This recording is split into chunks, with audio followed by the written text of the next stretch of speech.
सुख और दुख ये जीवन के पहलू है और परमेश्वर हिरण्यगर्भ वाल्मीकि व्योम पावन योग विशिष्ट में कहते हैं कि सुख और दुख मानव के अनुभव करने पर है, उसके से हटकर और कुछ नहीं है। सच में मैं देखता हूं, महसूस करता हूं, आप भी करते होंगे। एक बार तो लगता है हमें कि ये दुख है, मगर अगली बार लगता है कि शायद यही ठीक था, यही जरूरी था। मैंने एक लाइन पढ़ी थी बहुत पहले कि कौन किससे क्या मांगे, कौन किससे क्या मांगे, क्योंकि उससे अलग होने की, उससे अलग समझने की हम हिमाकत नहीं कर सकते। एक लेखक लिखते हैं कि कोई लहर किसी सागर की पूजा नहीं करती, क्योंकि उससे अलग होने की गुस्ताखी वो कर नहीं सकती। तो उस रूप में जब हम देखते हैं तो लगता है कि उसका जो विधान है, हम गलत मांग सकते हैं, हम गलत सोच सकते हैं, हमारी इच्छाएं, हमारी तृष्णा गलत हो सकती है, मगर जैसे माँ बाप चाय के गर्म प्याले को बच्चे को छूने नहीं देते, बच्चे की बड़ी इच्छा होती है सुंदर चाय के कप को देखकर लपक कर उसको छू ले, मगर माँ बाप उसे छूने नहीं देते। वो जानते हैं कि गर्म चाय से इसका हाथ जल जाएगा, मेरे जिगर के टुकड़े का हाथ जल जाएगा। जब माँ बाप इतनी समझ रखते हैं तो जो परम पिता है, जो सृष्टि का कर्ता है, जो सृजक है, जिसमें से सब पैदा होते हैं और फिर जिसमें दोबारा समा जाते हैं, वो जो जगत का जगतेश्वर है, वो जो खुदाई का खुदा है, फिर वो गलत दे कैसे सकता है? उसका निर्णय गलत हो कैसे सकता है? उसका निर्णय गलत नहीं होता, बस रंज है, छोटा सा रंज। ईश्वर ने जो दिल दिया, यहां सीने में जो दिल लगाया है, वो दिल महसूस करवाता है। और स्वयं परमेश्वर ने भी इसकी तो मिसाल बन के मानव रूप में, साकार रूप में, जब क्रोंच की तड़प हुई, क्रोंच की पीड़ा, उसकी पुकार, क्रोंच का विलाप, उसकी वो चीख जो पूरे वाल्मीकि वन, वाल्मीकि नगर जिसको चंपारण कहते हैं आज, पूरे वन में एक कोहराम की तरह फैली, तो परमेश्वर वहां प्रकट हुए, उसके दुख को सुना। हम भी वही हैं और हम तो बहुत छोटा हिस्सा हैं। रंज आता है, सवाल आता है, लड़ते भी हैं मां बाप की तरह उस परमेश्वर के साथ, उस जगतेश्वर के साथ। उसी ने सवाल करने की इजाजत भी दी है, दिमाग दिया इसीलिए उसने। उसी दिमाग से हम बहुत सारे सवाल भी करते हैं, उसके साथ लड़ते झगड़ते भी हैं। मगर उसी ने हमें समझ भी दी है इस गम से, इन दुखों से उभरने की भी, और अपने जीवन में जिन चीजों की हम इच्छा करें, जिन चीजों की हम कामना करें, अपनी मिशन बनाएं, उसके लिए अगर हम पुरुषार्थ करते हैं, पूरी मेहनत करते हैं, पूरी लगन के साथ, तो खुद परमेश्वर कह रहे हैं, खुद लिख रहे परमेश्वर कहते हैं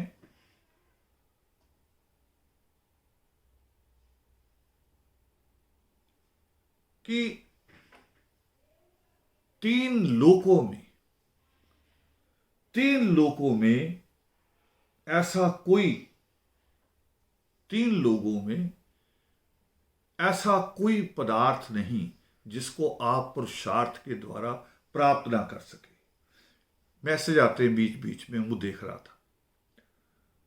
तो परमेश्वर जब कहते हैं आप कामना कर सकते हैं, मगर फिर एक बात फिर दोबारा जोड़ रहा हूं कि हमारी कामनाएं, हमारी इच्छाएं कभी गलत हो सकती हैं, गलत हो सकती हैं।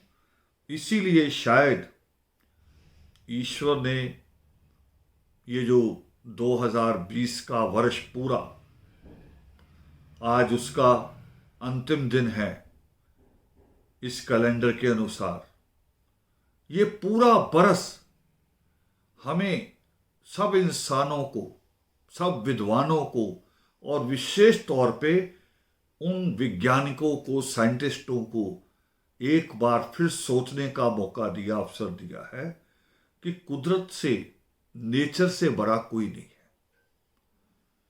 नेचर से बड़ा मत मानो। विज्ञान क्या होता, वैज्ञानिक क्या होते, हम कहते वैज्ञानिक नियम है, ग्रेविटी है, और जिस वैज्ञानिक ने पता लगाया उसका नाम जोड़ देते हैं। जिसने कहा कि धरती घूमती है, सूरज खड़ा, उसका नाम जोड़ देते हैं। उसने पता लगाया, नियम बनाया नहीं है। धरती किसी वैज्ञानिक ने घुमाई नहीं है, धरती ईश्वर ने पहले से ही ऐसी बनाई है। इंसान केवल ज्ञान के द्वारा उसे समझता है, और ये समझ दी है ईश्वर ने, ये दिमाग दिया है ईश्वर ने समझने के लिए, और उसके द्वारा ही इंसान समझता है केवल। मगर समझते समझते कभी कभी अहंकारग्रस्त हो जाता है। और अहंकारग्रस्त कौन होता है, इसको भी लिखा, विद्वानों ने स्वयं लिखा है कि अधभर गगरी छलकत जाए, कि जो गगरी आधी भरी है, जिसमें ज्ञान पूरा नहीं है, संपूर्ण नहीं है, वो छलकती है। मैं एक यूरोपियन संत की बात करूंगा। बहुत बड़े संत हुए हैं यूरोप में, मैथमेटिशियन भी थे, और उनका बहुत बड़ा काम भी रहा। गुरजेफ और उनके एक शिष्य हुए ऑस्पेस्की। गुरजेफ जो थे, बड़ा अद्भुत तरीका था उनका काम करने का। जब मैंने पहले पढ़ा था तो मुझे लगता था ये तरीका गलत है, मगर जब मैंने योग वशिष्ठ पढ़ा तब मुझे लगा कि ये तरीका कहीं जायज है। हाँ, उसका अलग अलग तरीके अलग अलग हो सकते हैं, और तरीके कुछ सख्त हो सकते हैं, कुछ नरम हो सकते हैं, मगर उसका जो उद्देश्य है, उसका जो आखिरी, उसकी जो सोच है, वो गलत नहीं है। गुरजेफ क्या कर रहे हैं, अनाउंस होता था कि गुरजेफ आज यूरोप के किसी बड़े हॉल में अपना प्रबोधन देंगे। टाइम फिक्स होता था कि शाम को 6 बजे होगा, और 6:01 पे जो आदमी आएगा उसको हॉल का दरवाजा बंद मिलेगा। वो अंदर नहीं जा पाएगा। लोग बहुत पहले पहले पहुंच के बैठते और सच में दरवाजे बंद हो जाते, मगर दरवाजे बंद हो जाते, गुरजेफ नहीं आते। 6 से 7 बजते, 7 से 8 बजते, 8 से 9 बजते, तो फिर एक आदमी मंच पे आके उनकी तरफ से अनाउंस करता, गुरजेफ की तरफ से, कि वो आज यहां प्रबोधन नहीं देंगे, क्योंकि आज उनका प्रबोधन यहां से 100 किलोमीटर या 200 किलोमीटर दूर दूसरे शहर के फला हॉल में है। आज वो यहां नहीं बोलेंगे।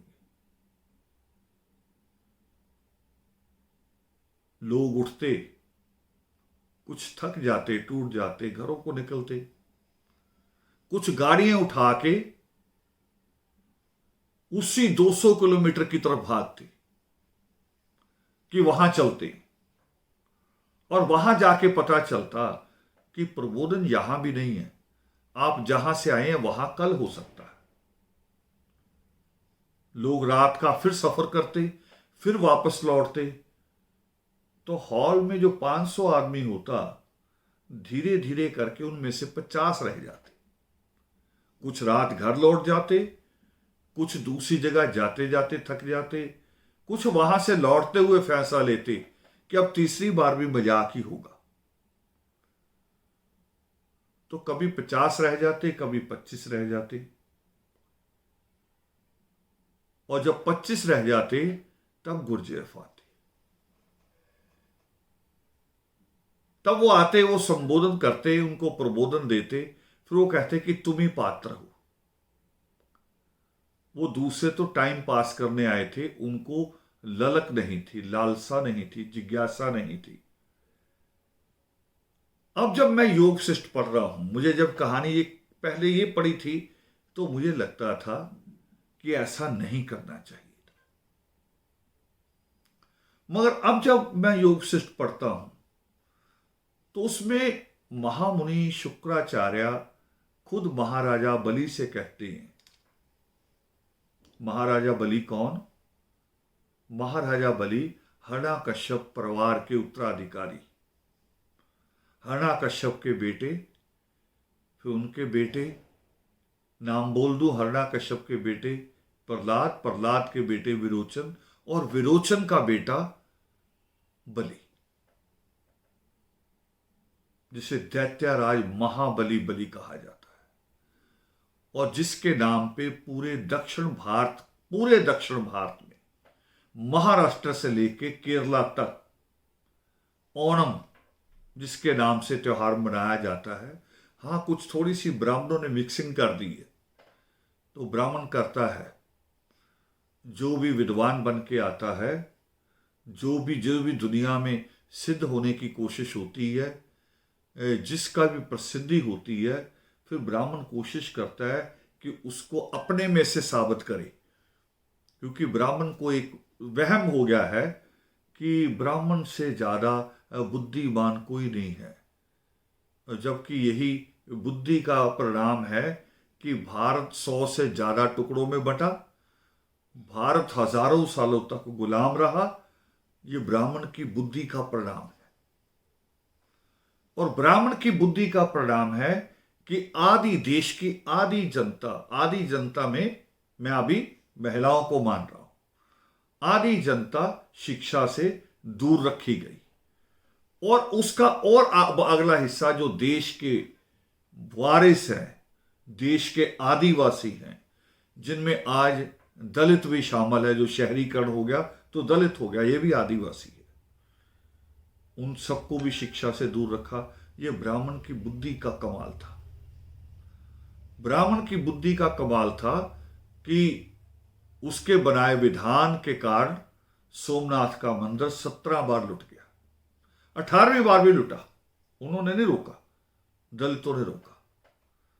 तो ब्राह्मण को एक वहम रहता है कि देश में जो भी विद्वान हो, वो अंबेडकर हो या कबीर, उसको किसी ना किसी तरह सिद्ध करने की कोशिश करें कि ये अब ब्राह्मण नहीं तो पिछले जन्म में था, बहुत सारे उसके पास रास्ते हैं, मगर सिद्ध करें,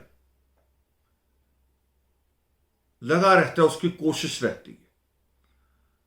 तो उस कोशिशों में महाराजा बलि के बारे में भी उल जलूल कहानियां थोड़ी सी मिल सकती हैं अगर आप नेट पे जाओगे, क्योंकि नेट पे सारी बातें शुद्ध करके नहीं रखी जाती।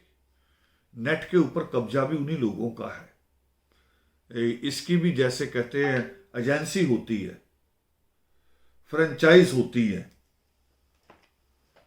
वैसी ही एजेंसी है ये। जो एजेंसियां गूगल की है, फेसबुक की है, व्हाट्सएप की है, इंस्टाग्राम की है, वो एजेंसियां एक एक देश के अनुसार होती हैं, और भारत में वो एजेंसियां ब्राह्मणों के पास ही।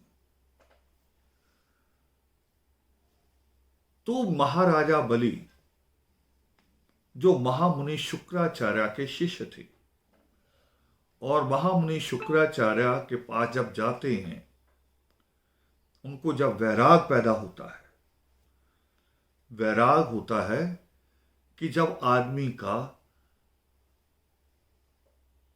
धन दौलत से, सुख सुविधाओं से,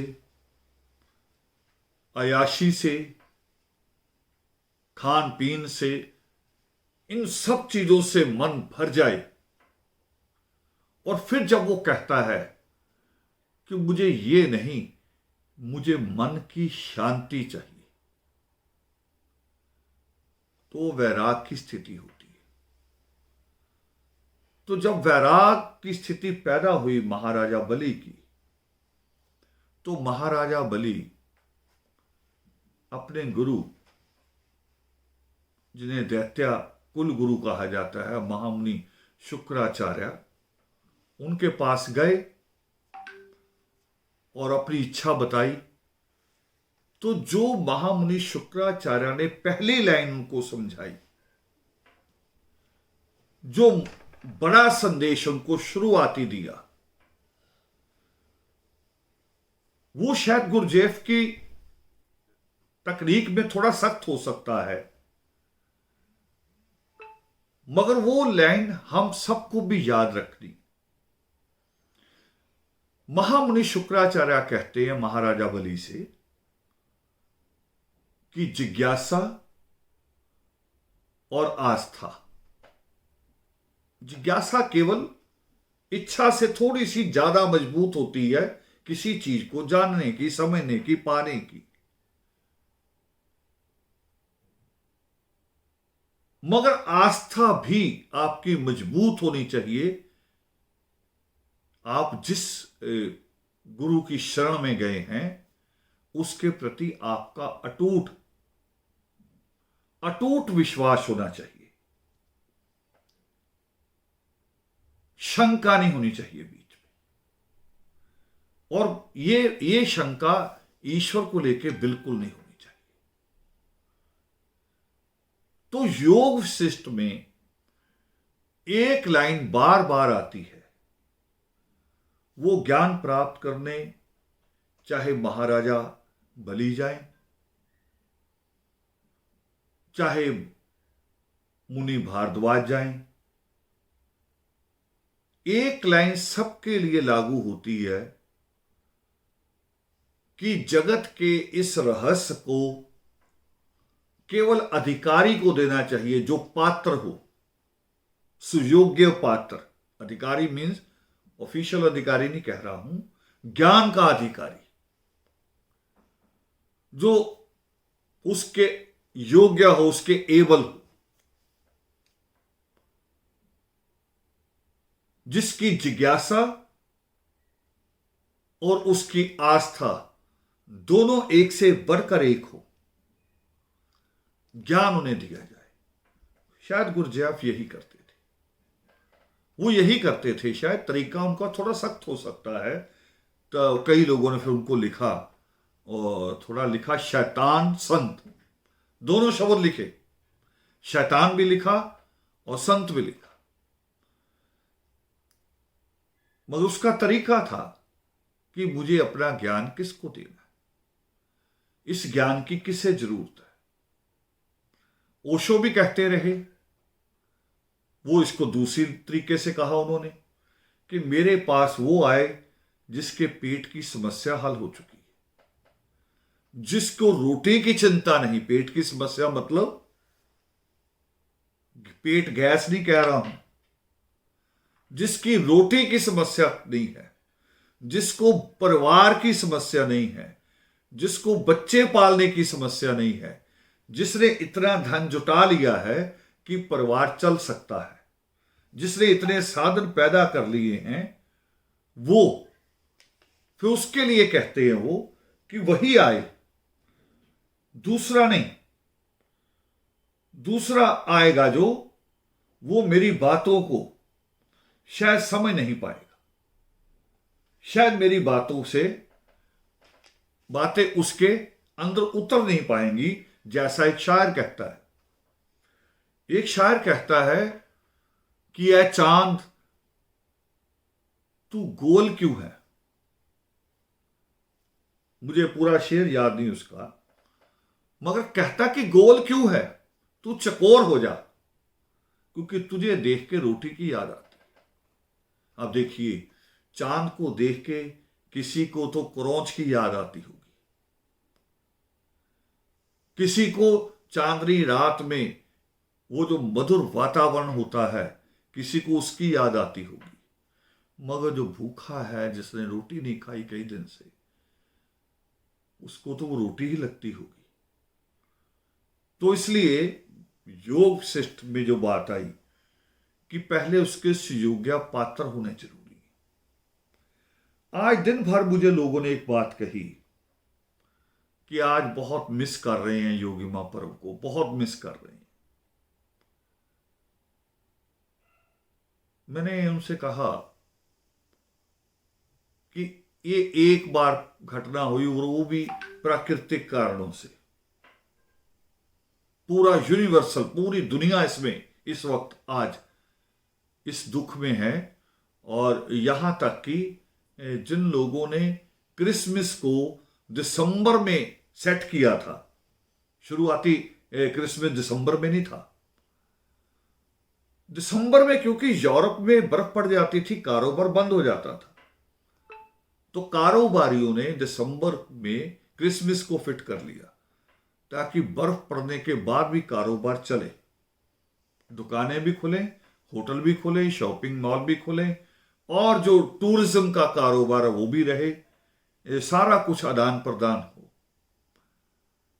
उस यूरोप कंट्रियों में भी आज कुदरत के इस विधान के आगे कहर नहीं कहूंगा, कहर नहीं कहूंगा। मुझे गाना याद आ रहा है, वो गाना शायर ने तो लिखा होगा, केवल एक प्रेम करने वाले ने एक अपने प्रेमी के लिए, एक प्रेम करने वाली अपनी प्रेमिका के लिए, शायर का ऐसा कुछ हो सकता है। मगर मैं उस गाने की लाइन को ईश्वर के साथ जोड़ के कह रहा हूं, इसलिए कहर नहीं कहूंगा, ये उसका विधान है। वो लाइन है गाने की, मुझे गम भी उनका अजीज है, मुझे गम भी उनका अजीज है। अजीज मीन्स प्यारा है।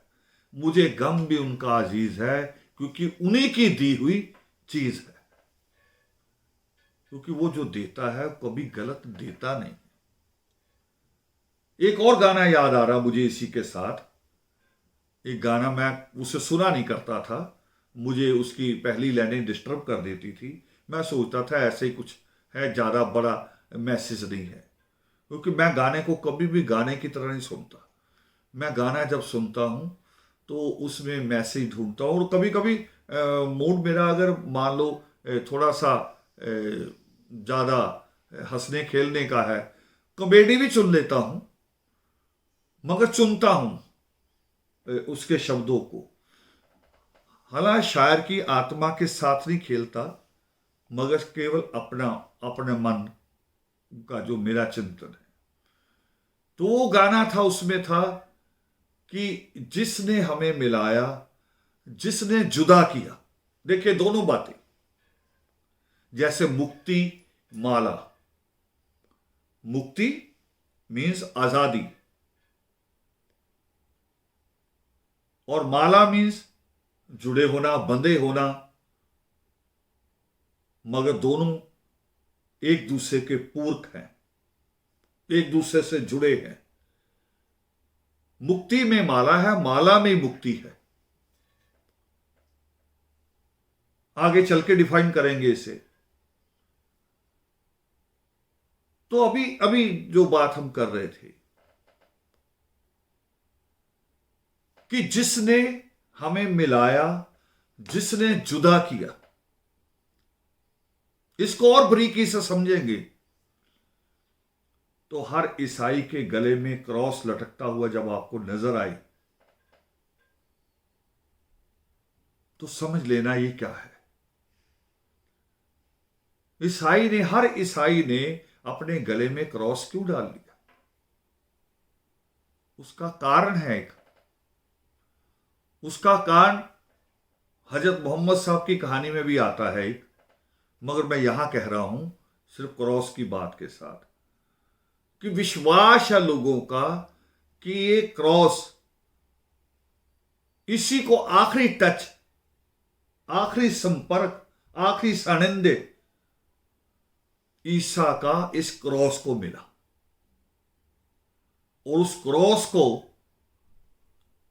पहनने के बाद तो उनको लगता है कि मैं ईसा के संपर्क में हूं, सानिध्य में हूं, क्योंकि आखिरी टच इसको मिला। लोग उसी को छू लेते हैं। तो वही कि वो परमेश्वर जो करता है, वो गम दे तो भी अजीज, वो खुशी दे तो भी उसकी रहमत, तब भी उसका शुक्राना, और वो दोनों में से कुछ भी ना दे तब भी शुक्राना। तो ये उस परमेश्वर का एक विधान शायद, जिसमें वो हमें परख रहा है या हमें संभलने का मौका दे रहा है, हमें एक बार फिर कुदरत से जुड़ने का अवसर दे रहा है। वो मौका दे रहा है, अवसर दे रहा है, जैसे माँ बाप देते हैं, बार बार देते हैं, और यहां तक देते हैं कि जब बच्चा कमाने भी लगता है, जब उसका परिवार भी बच जाता है, फिर वो बच्चा जब कहता है कि मुझे अलग सेट होना है, तब भी माँ बाप अपनी जमा पूंजी में से कुछ निकाल के उसे देते हैं, उसे अलग सेट होने को भी देते हैं। तो वो परम पिता परमात्मा वो क्यों नहीं देगा? वो भी हमें एक अवसर दे रहा फिर से अपने इस घर को, अपने इस धरती को, अपने इस ग्लोब को दोबारा से संजीव करने के लिए, जिंदा करने के लिए, इसको लाइव करने के लिए। ये मर रही थी धरती, पेड़ काट के भी, पानी जहरीला करके भी, और सबसे ज्यादा तो हमारे मन जहरीले, हमारे मन जहरीले। मुझे एक दिन आदमी फोन आया, अभी 10-15 दिन पहले, फोन करके मुझसे कह रहे कि आपको हम दिल की गहराई से मानते हैं। मैंने कहा तो कहिए फोन किस लिए किया? फोन किया, बहुत सड़े सड़े से सवाल खड़े कर दिए कि आपने ये नहीं किया, आपने वो नहीं किया, आपने ये भी नहीं किया। मैंने उससे कहा कि मैं एक आम इंसान हूं आपकी तरह, और मेरा शरीर 100 टुकड़ों में नहीं बट सकता कि मैं 100 जगह उपस्थित हो जाऊं। मैं एक जगह ही रह सकता हूं। हम कहानियां बनाते हैं संतों वंतों की, बाबों की, कि वो वहां भी था, वो वहां भी था, वो यहां भी था।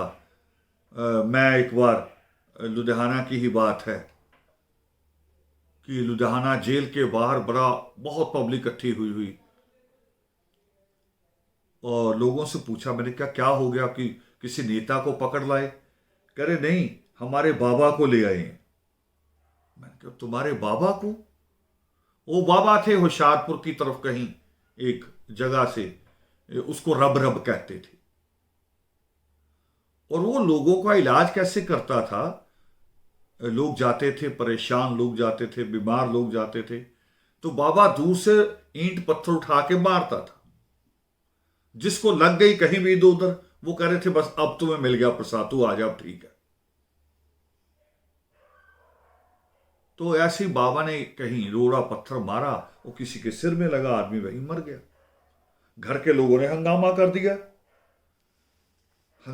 दिया, पुलिस आ गई, बाबा को पकड़ के लुधियाना की जेल ले आए। मगर मानने वाले फिर इकट्ठा है बाहर। उनकी बुद्धि देखिए कैसी, वो फिर बाहर इकट्ठा कि बाबा बहुत बढ़िया। मैं भी 2 मिनट रुका, मैंने कहा बढ़िया कैसे? उन्होंने तो आदमी मार दिया। कह रहे नहीं जी, अंदर भी चमत्कार दिखा रहे हैं। मैंने कहा वो कैसे? कह रहे रात को वो बाबा को एक लॉकअप में बंद करते हैं और सुबह देखते बाबा दूसरे लॉकअप में होता है। तो मैंने कहा आपके बाबा की स्पीड कम है। आजकल तो स्पीड वाली ये गाड़ियां आती है, पिकअप जिसकी ज्यादा हो, अच्छी पिकअप हो, स्पीड अच्छी हो। तुम्हारे बाबा की सिर्फ इतनी स्पीड है कि एक लॉकअप से दूसरे लॉकअप में जाता है। तुम्हारे बाबा की इतनी स्पीड क्यों नहीं कि लॉकअप से बाहर सीधे अपने होशियारपुर वाले डेरे में हो?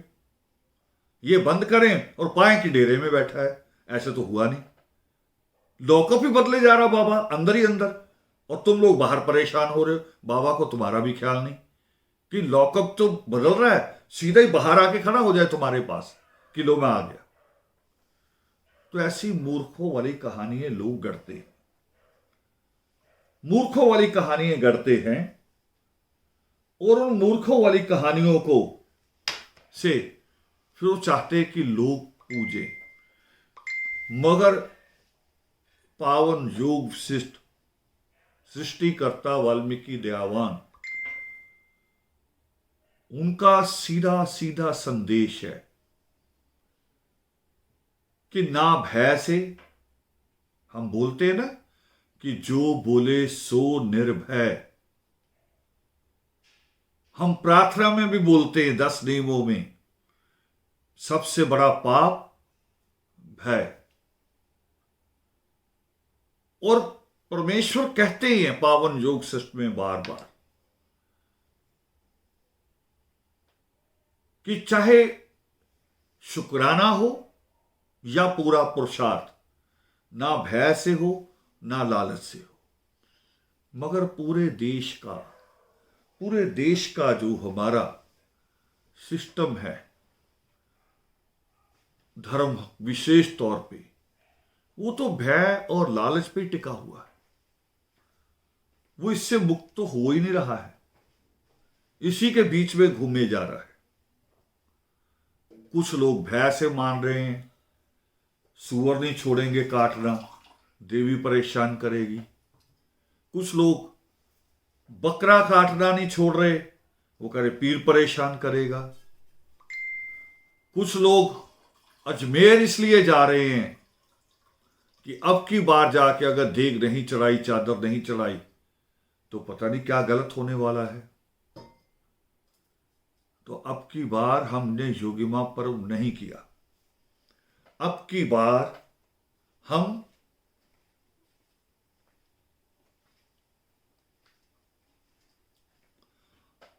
हम लोग पावन वाल्मीकि तीर्थ पे नहीं गए।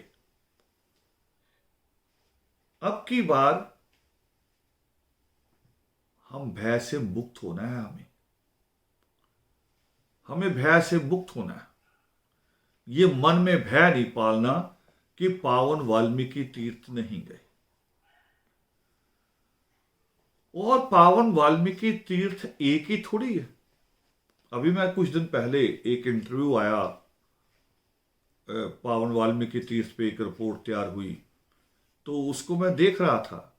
उसमें सवाल था पावन वाल्मीकि तीर्थों के बारे में, और बड़ा वाजिब सवाल था, और उस सवाल के जवाब को सबको समझने की जरूरत है। उसका जवाब सबके पास होना चाहिए। मगर हमें भय से और लालच से मुक्त होना है। मां सीता किसी लालच में नहीं गई थी। मां सीता लालच में नहीं गई थी। मां सीता इंसानियत के लिए गई थी। महाराजा बलि जब जाते हैं, मोक्ष की प्राप्ति का बात करते हैं, वैराग पैदा होता है, तो भय और लालच में नहीं, वो तो महाबली है, भय ही नहीं। और बहुत बड़ा राज उनका कायम है, तो उनको लालच भी नहीं। वो तो इन दोनों चीजों से मुक्त। और तभी बार बार योग शिष्ट कहता है कि सुयोग्य पात्र, उसी को यह ज्ञान दिया जा सकता है। आप भी आज एक कदम, हम लोग सारे, मैं भी आपके साथ, हम एक कदम और आगे बढ़े हैं, अपने मनों को मजबूत करने के लिए आगे बढ़े हैं कि अब की बार हम पावन वाल्मीकि तीर्थ अमृतसर नहीं गए, तब भी इस विश्वास को बना के रखेंगे कि ना ईश्वर हमारा कुछ बुरा करेंगे और ना जाने से कुछ अच्छा होगा। दोनों का संबंध हमारे पुरुषार्थ से है। ईश्वर क्यों कुछ का अच्छा करे, कुछ का बुरा करे? क्यों करेंगे? वो सबके परमेश्वर है। वो तो लिख रहे हैं पावन योग शिष्ट में कि जैसे ब्रह्मा की उत्पत्ति होती है, कीड़े की भी वैसी होती है। उनके लिए, सबके लिए उनका नियम बराबर है। कहीं उनके नियमों में कोई फर्क नहीं है। उनके विधान में, उनके प्रेम में भी कहें, ईश्वर के प्रेम में भी किसी के लिए कोई फर्क नहीं। हां, हमारी सोच समझ कहीं कहीं फर्क पैदा करती। हमारी सोच समझ जो है, वो कहीं कहीं हम लालची हो जाते हैं। कहीं कहीं अगर बच्चे हैं, छोटे हमारे परिवार है, तो उनके कारण भयग्रस्त हो जाते हैं। और फिर जब ईश्वर से बात करते हैं तो मेरा अपना विश्वास है, मेरा अपना अनुभव भी है, और ये आप भी देखेंगे, आप अपने जीवन में भी पाएंगे कि जब कभी भी हम भय या लालच के साथ ईश्वर से जुड़ने की कोशिश करते हैं, ईश्वर से कोई सवाल करते हैं, तो उसका जवाब नहीं आता। उसका जवाब नहीं आता, आएगा भी नहीं। क्योंकि जो आशीर्वाद होते हैं, जो नेमतें होती हैं, वो मौन होती है, वो आपके पुरुषार्थ को जाती है। इतनी मौन होती हैं, जैसे आपका एग्जाम होता है सालाना, कितना साइलेंट होता है, कितना उसमें सन्नाटा होता है, कितनी शांति होती। टीचर शांति बनाए रखते हैं, दूर दूर बिठाते हैं आपको, एकदम मौन, क्योंकि आपका परिणाम आने वाला है, आपके पुरुषार्थ का परिणाम आने वाला है। और जब परिणाम घोषित होने वाला होता है, महीने 2 महीने बाद, आपके अंदर कैसा होता है? सारी बाहर की आवाजें बंद हो जाती है आपको सुनाई देना, अंदर हलचल होती है, अंदर से कुछ होता है, बाहर से सुनना सब बंद हो जाता है। एकदम निशाना वही होता है कि मेरे पुरुषार्थ का परिणाम क्या है। तो मेरा अपना अनुभव है कि जब भी हमने भय और लालच से ईश्वर से सवाल करते हैं, जुड़ने की कोशिश करते हैं, तो जवाब नहीं आता। और जब इससे मुक्त होते हैं, जब महामुनि शुक्राचार्य के उस संदेश के अनुसार चलते हैं कि हमारी जिज्ञासा, यानी हम जिज्ञासु और श्रद्धालु हम बराबर हो जाते हैं, तो फिर जवाब भी बराबर आती है। इसमें भी मैंने एक गीत सुना था। उस गीत में एक शब्द जोड़ के मैं कभी कभी बात करता हूं।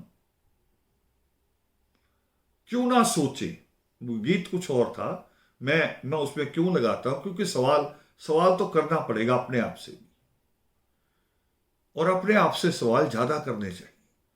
हम दूसरों से सवाल करते हैं, दूसरों से सवाल करते हैं, कहते हैं कि अपने आप को भी सवाल करना चाहिए। शायरों को मैंने पढ़ा, बड़े बड़े सूफियों को पढ़ा, वो कहते हैं अपने मन को भी कभी देखना चाहिए, अपनी चारपाई के नीचे भी, अपने गिरेबान के अंदर भी कभी झांकना चाहिए।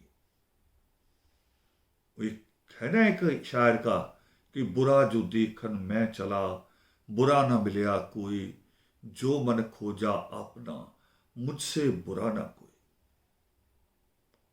सच में होता है, जब अपने आप को खोजते हैं, जब सवाल अपने आप पे करते हैं। और मैं अपने इस परिवार से, आदर्श परिवार से, हमेशा यही कहता हूं कि पहला सवाल अपने आप पे रखो, पहली उंगली अपने आप पे उठाओ। आप कहते हो कि आदि धर्म करे पुकार, शिक्षित हो पूरा परिवार, तो पहले अपने परिवार को देखना। अगर हम कहें कि हमें नशे से मुक्त होना है, माफी चाहूंगा थोड़ा सा,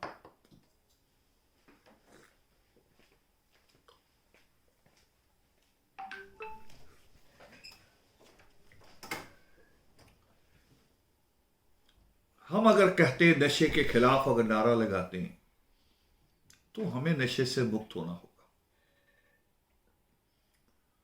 मैं कहता हूं कि मेरा दिल मत दुखाओ, तो मुझे दूसरों का दिल भी नहीं दुखाना होगा, मुझे दूसरों को दिलों का भी ख्याल रखना होगा। क्योंकि परमेश्वर तो कहते कि क्रौंच को भी पीड़ा नहीं पहुंचानी, क्रौंच को। और हम 24 घंटे यही सोचते हैं कि हमने दूसरे से आगे कैसे, खुद आगे बढ़ना ये अलग बात। आगे बढ़ने से परमेश्वर मना नहीं करते, मगर दूसरे को गिरा के आगे बढ़ना है, ये तो भावना ही नहीं, ये तो नियम ही नहीं, ये तो मानवता ही नहीं है, ये इंसानियत नहीं। तो एक वो जो मैं गीत सुनता था, क्यों ना सोचे हमें क्या मिला है, क्यों ना सोचे, ये शब्द थोड़े मैं लगा रहा हूं, क्यों ना सोचे किया क्या है अर्पण। थोड़ा आसान कर रहा हूं आप लोगों के लिए। कभी ये नहीं सोचते कि मैंने क्या अर्पण किया है, मिला क्या, मिला क्या, मिला क्या,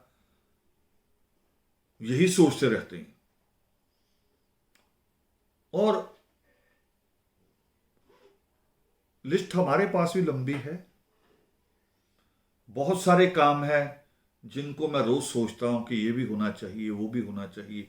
आप लोगों से भी राय करता हूं, बहुत बार आप लोगों से राय भी करता हूं, आप लोगों से मदद भी मांगता हूं, बहुत सारी लिस्टें बनाता हूं कि ये सब होना चाहिए, ये भी होना चाहिए। मगर नहीं, कुछ काम अगर हो रहे, बहुत सारे नहीं होते और बहुत सारे होते भी हैं, उनको लेके मैं संतुष्ट बहुत हूं। मैंने कई साथियों से कहता हूं कि हमें विरासत में कुछ भी नहीं मिला। ये जो आज हमारे सामने जैसा रूप है, हमारे सामने हमारे इस मिशन का जो हमने खड़ा किया, पूरे पूरे संसार में खड़ा किया है, वो जिसको लेके आज बच्चे पीएचडी करते, बच्चे नहीं, लंदन से मेरे पास जब मीना ढांडा आई, तो मैं सोच रहा था, 6 महीने से टाइम नहीं दे रहा था, फोन आता था, मैं टाल देता था कि आपसे बात करनी, आपका जो मिशन है उस पे बात करनी है। तो मैं सोचता था कि कोई इंटरव्यू लेने वाली छोटी मोटी कोई लड़की है, 1.5-2 घंटे खराब करेगी, 1.5-2 घंटे नहीं होते, बल्कि दिन का एक पूरा हिस्सा चला जाता है। पहले सुबह हम अपनी तैयारी करें, फिर इंतज़ार करें, फिर वो आएँ बैठें, फिर 1.5-2 घंटे बात हो, और फिर उसके बाद भी कुछ देर तक वैसे ही बना रहता है। तो मैं 6 महीने इसी पशुपेश में था कि कोई लड़की सी है, छोटी सी कोई होगी, कॉलेज की लड़की, या ज़्यादा PhD स्कॉलर होगी, तो भी मैं क्यों समय खराब करूं।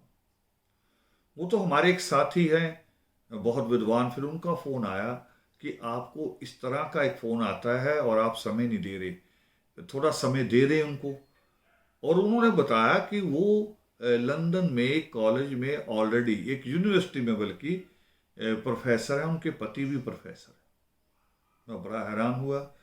मैंने उसी थोड़ी देर बाद फिर वो फ़ोन भी आ गया, और मैंने कहा हाँ आप कल आ जाइए सुबह। और जब मैंने उनको सीढ़ियाँ चढ़ते हुए देखा अपने घर में, तो सच में मुझे लगा कि एक बड़ी उम्र की महिला हैं, और जो लंदन के कॉलेज में प्रोफेसर हैं, और वो आदर्श की गतिविधि पे, उस गतिविधि पे जिस पे लोग हैरान होते हैं कि जिस कौम को अभी तक कुछ भी, मैं नहीं कहा है ये शब्द, कि इनको तो ना जन्मदिन मनाना आता है, ना मृत्यु का दिन मनाना आता है, शादी तो बिल्कुल नहीं आती, शादी इनकी झगड़े के बिना नहीं होती, जिनको यही नहीं पता कब क्या करना है।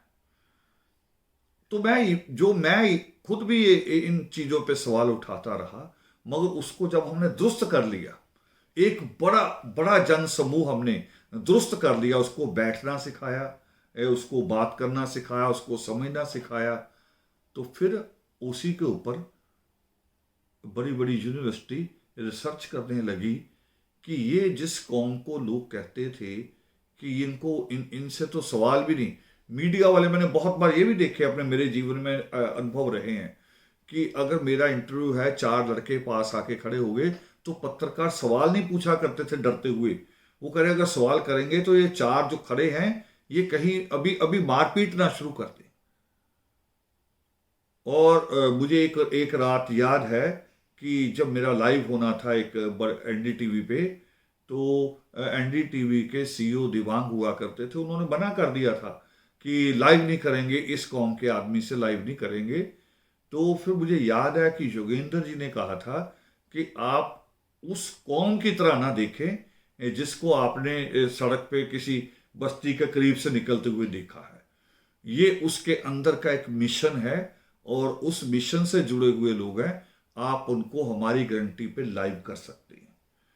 और फिर जानते कैसे हुआ, और फिर यानी कई दिन, एक दिन तो शाम 7:30 बजे से रात 10:30, 3 घंटे अलग अलग प्रोग्राम होते हैं, हर आधे घंटे में प्रोग्राम बदलता है, मगर हर आधे घंटे के प्रोग्राम में हमें किसी ना किसी तरह बना के रखा गया।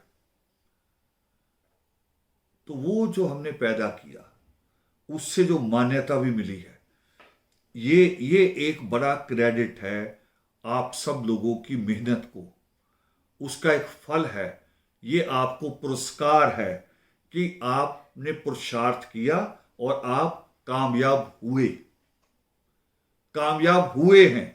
ये उसकी मिसाल है कि आप लाखों लोगों को बिठाकर और अनुशासन में बिठाकर उनको बात सुनना आपने सिखा दिया।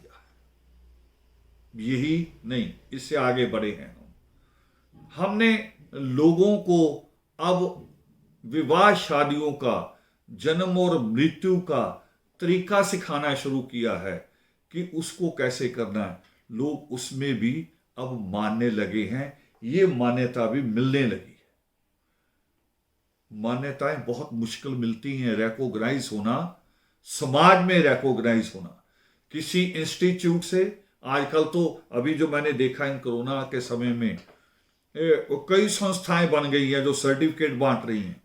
कहानी लिखो, कविता लिखो, उस पर भी सर्टिफिकेट, कोई डायलॉग लिखो, उस पर भी सर्टिफिकेट, और फिर आपको उसमें सर्टिफिकेट का भी सर्टिफिकेट आपको मिल जाएगा कि आप 10 सर्टिफिकेट मिल चुके हैं। उसके बाद फिर एक सर्टिफिकेट इसलिए मिलेगा कि आपने 10 ले लिए हैं कोरोना के समय बैठे बैठे।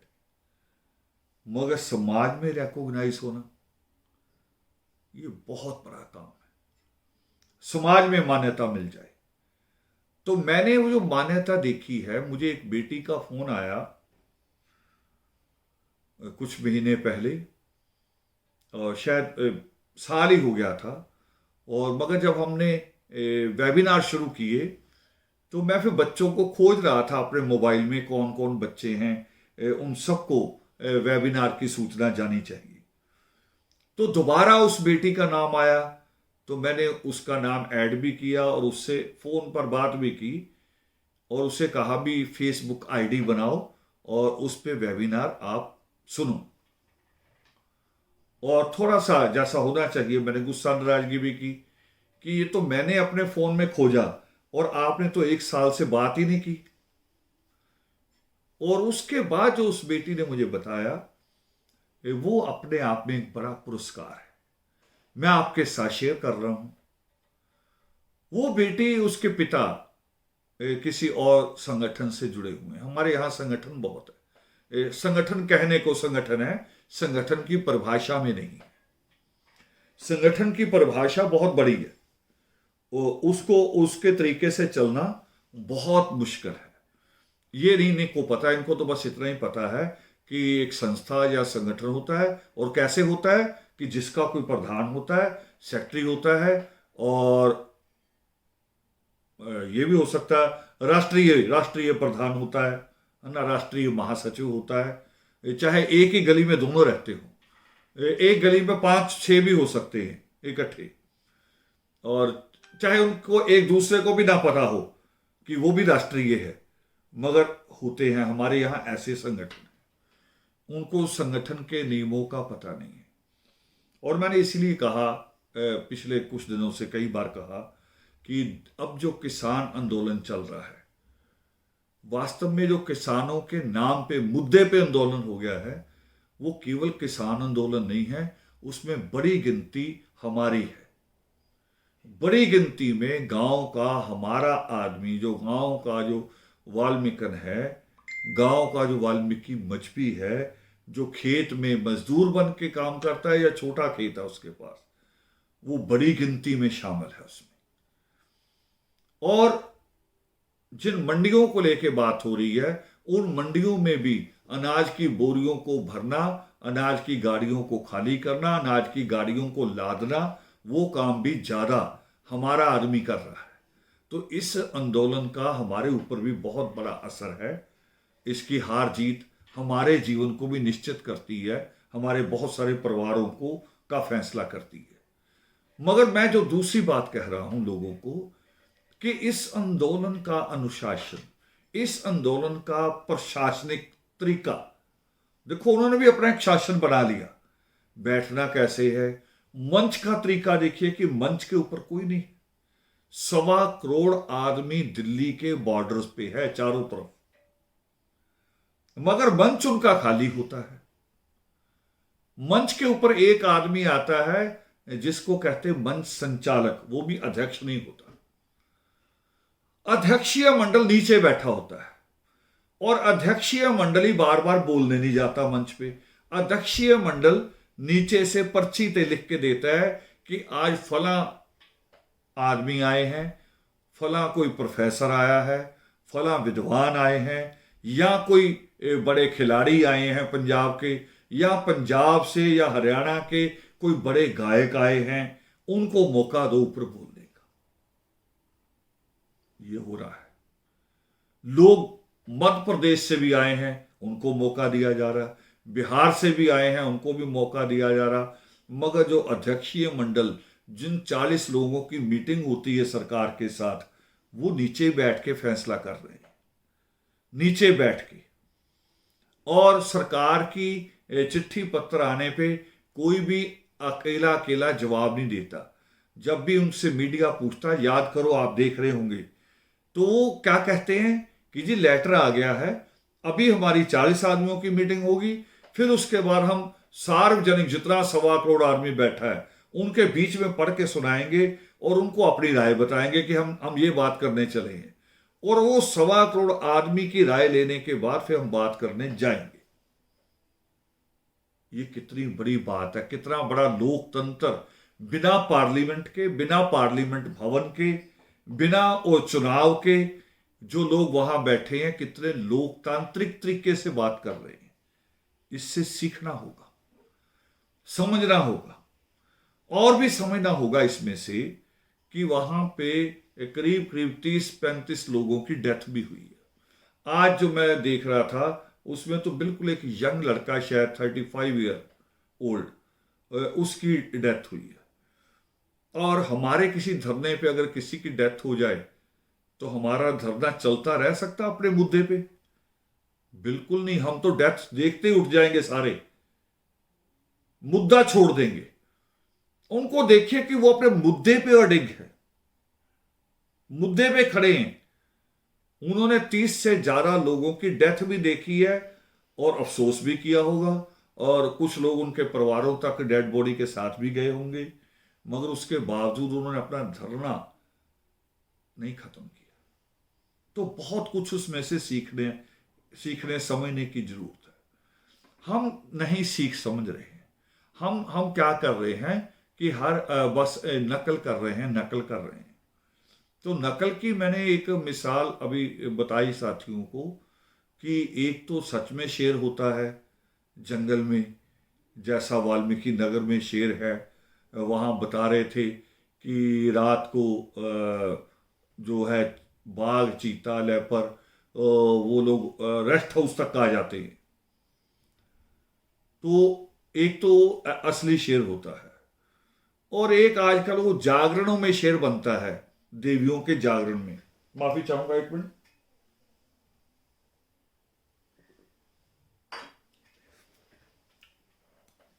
देवी के जागरण में शेर बनता है, तो मैंने उसका फिल्मों में भी अब तो दिखाया, कुछ सीरियल में भी, मगर ये घटना सच्ची है। क्योंकि फिल्में और जो मंच होते हैं, नाटक मंच होते हैं, ये समाज की घटनाओं से होते हैं। मुंशी प्रेमचंद से किसी ने पूछा था कि कहानियां आप कहाँ से लेते हैं, करते हैं? वो कह रहे कहानियां तो मेरे आसपास फैली हुई हैं, आसपास फैली हुई हैं। तो ये कहानी हमारे आसपास ही होती है। तो उसमें कई बार आपने भी देखा होगा, किसी सीरियल में, किसी टीवी ने दिखाया होगा, मगर ये सच है कि एक बेचारा माता का शेर बन के और जागरण में जा रहा है, तो उसकी एंट्री अनाउंस हो जाती है। तो वो एंट्री के लिए कहते हैं कि ऐसे घूम के आना बाहर से। वो बेचारा जैसे ही बाहर से घूम के आने लगता है शेर बना हुआ, तो गली के कुत्ते पीछे पड़ जाते हैं। शेर आगे आगे, कुत्ते पीछे पीछे। ये नकली शेर होता है, ये नकली शेर होता है। और असली शेर हो तो कुत्ते उसे दौड़ा सकते हैं? कुत्ते उसे नहीं दौड़ा सकते। उसकी एक गर्जन से कुत्ते भाग लेंगे। तो हम अभी नकल कर रहे हैं संगठन बनाने में, मीटिंगें करने में, अपने आप को बिना वजह के, यानी जैसे वंचन करना हो। हम अपनी शक्ति को भी खराब कर रहे हैं, समाज की मानसिकता को, समाज के विश्वास को भी खराब कर रहे हैं। समाज का विश्वास भी उससे टूटता है। हमें ये सारी चीजें रोकनी, और रोकने में हम कामयाब हो भी रहे हैं। हमने जो जितना बड़ा जन समुदाय हमने खड़ा किया है, और जिनको हमने एक नियम में बांधा है, तो हम उसमें कामयाब हुए हैं। बहुत सारा हमें कामयाबी मिली है। तो हमें ये, मैं इस एक सब्जेक्ट को खत्म करूंगा ये बात कहने के साथ कि हम जो कहते हैं ना हर बार, ईश्वर से गिला, कौम से गिला, परिवार से गिला, हर किसी से शिकायत, शिकायत ही शिकायत। सृष्टिकर्ता वाल्मीकि दयावान लिखते हैं, वो कह रहे जो आदमी हमेशा शोक में डूबे रहते हैं वो कभी सुख को प्राप्त नहीं कर सकते।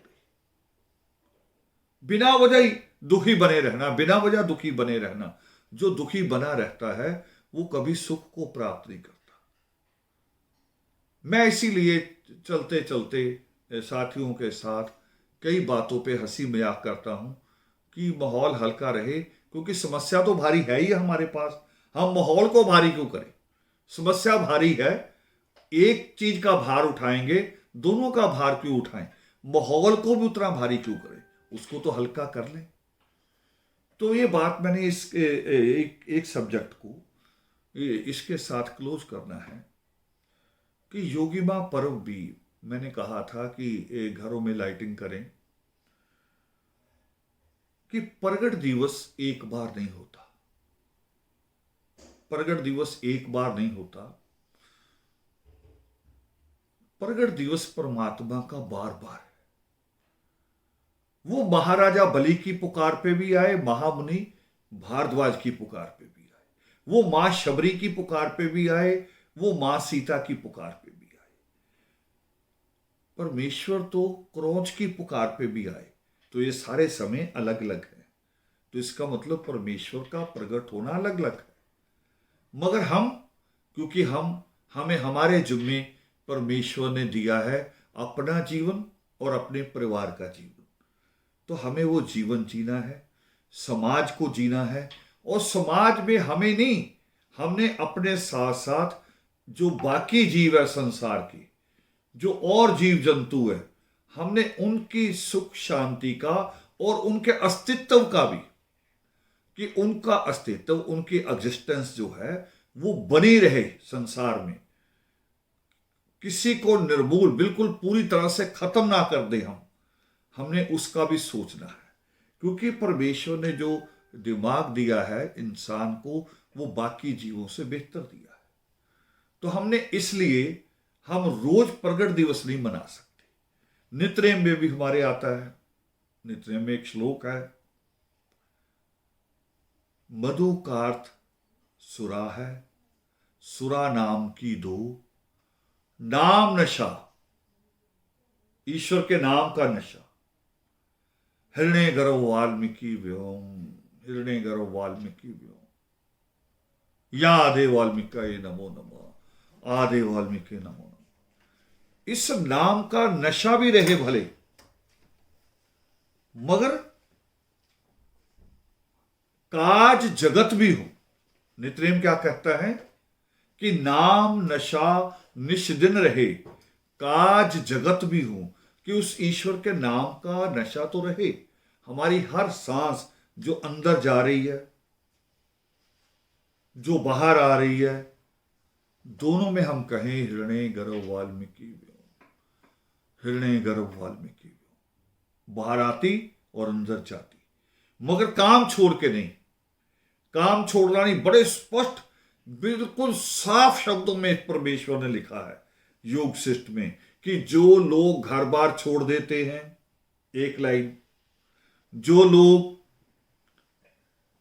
भेष बदल लेते हैं, राख मल लेते हैं, नग्न हो जाते हैं, जो लोग ये कहना शुरू करते हैं कि मैं नहीं हूं, मैं आत्मा हूं। बिल्कुल साफ लिखा है सृष्टिकर्ता वाल्मीकि दयावान ने कि ये लोग पाखंडी हैं, ये पाखंडी हैं। मोक्ष की स्थिति में, ज्ञान की स्थिति में तो दुनिया की अद्भुत मिसाल है कुंभकर्ण।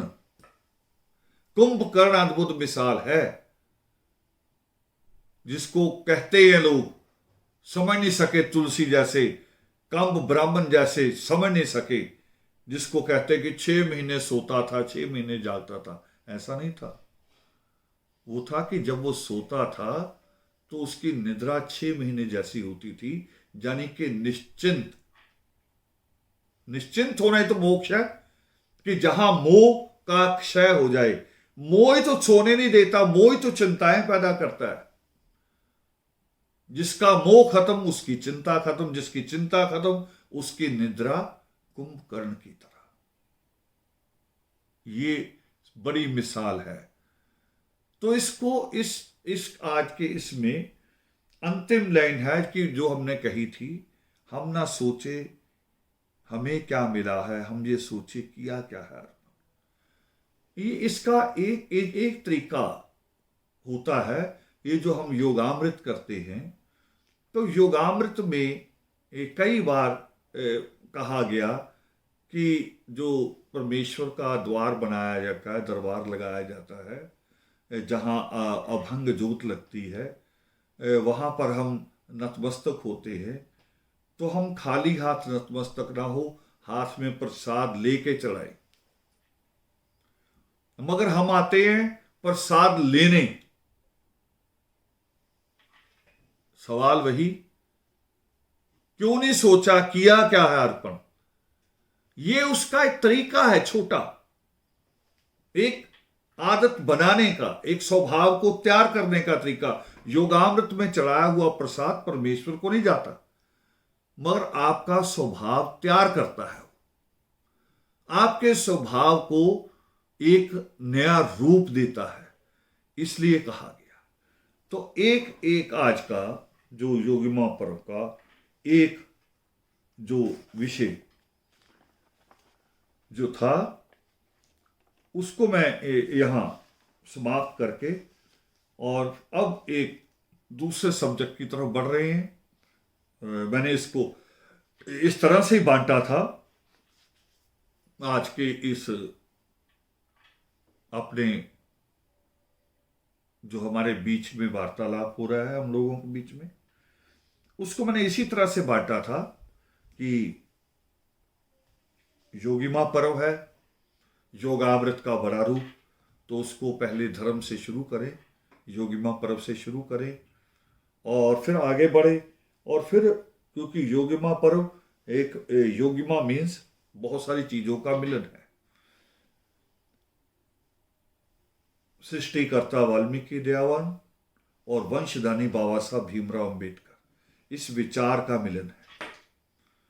तो दूसरा सब्जेक्ट मैंने इसी के ऊपर रखा, तो उसको थोड़ा सा उसका मैं थोड़ा सा बढ़ाते हुए उसको उसके रूप को और थोड़ा सा विस्तार से समझ, आप भी समझ सके और मुझे सुविधा हो। तो मैं ये महाबली बलि के ऊपर तो मैंने बात की, उनका तो मैंने बताया आपको पहले। ये जो उनका एक बड़ा रुतबा था, बहुत बड़े राजा थे और दैत्या राज भी कहा जाता उनको, क्योंकि महाराजा हिरण्यकश्यप की निर्मम हत्या के बाद, प्रहलाद की एक घिनौनी हरकत के बाद फिर विरोचन लड़े, प्रहलाद का लड़का विरोचन, फिर वो लड़े, मगर विरोचन उतने सफल नहीं हुए, मगर सफल होना था क्योंकि अपनी उस विरासत को प्राप्त करना था। तो फिर महाराजा बलि ने वो सारी विरासत प्राप्त की, मगर उनको फिर दोबारा चला गया समंदर मंथन के नाम पे। तो ये कहानी फिर कभी करेंगे, मगर मैं जो दूसरा सब्जेक्ट है, जो एक सवाल आ रहा है, ये सवाल मैंने बीच में बात करता हूँ कई बार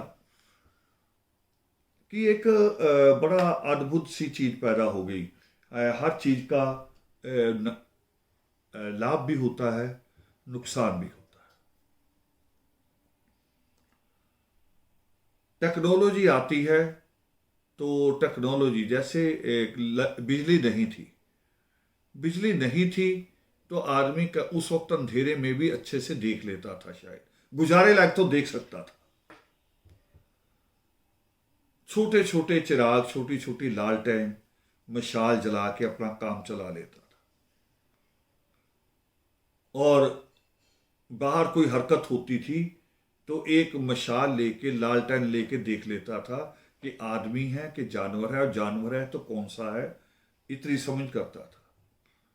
और आज लाइटें लगने के बाद भी आदमी नहीं समझ पाता, तो कैमरास लगाए गए हैं। अब देखो लाइटों से भी आगे बढ़ गए, अब कैमरास लगाए गए हैं, फिर उसमें चेक किया जाता है रात को कौन आया था।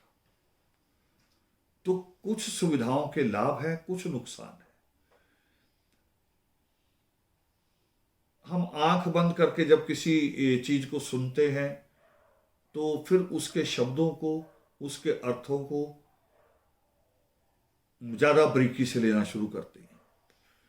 और कभी आंख कर खोल के जब देखते हैं तो हम विजन ज्यादा देखते हैं, जो उसका वीडियोस है, वीडियो ज्यादा देखते हैं, जो उसका मेन उसका लेसन है, मॉरल आइडियाज है, फिर वो हम उसके ऊपर हमारा कम ध्यान जाता है। तो कई चीजें आई हैं, उनमें एक चीज मोबाइल से जुड़ी हुई बहुत सारी चीजें, जिसमें फेसबुक और व्हाट्सएप ज्यादा बड़ी बीमारी के रूप में आया है। बीमारी भी है इसके लाभ भी हुए हैं। यानी मैं कह सकता हूं, मुझे जो लाभ हुआ, मैंने 1000 से ज्यादा आर्टिकल फेसबुक के कारण लिखा, जो शायद मैं नहीं लिखता। मगर इसके नुकसान भी है। अब ये सुविधा जो मैंने बात कही थी कि सृष्टिकर्ता वाल्मीकि दयावान कहते हैं योग शिष्ट में कि ज्ञान उसे देना जो ज्ञान का अधिकारी है। मगर मोबाइल उन लोगों के हाथ में आ गया जो उसके अधिकारी नहीं है। कोई 5 क्लास पढ़ा है, कोई 8 क्लास पढ़ा है, कोई स्कूल से भागा हुआ, स्कूल जाना ही नहीं चाहता है, स्कूल डंप करके बाहर खड़ा है, मगर मोबाइल उसके हाथ में है। जो मां की बात नहीं सुन रहा, जो पिता का कहना नहीं मान रहा, वो मोबाइल लेके कौम को सलाह दे रहा है।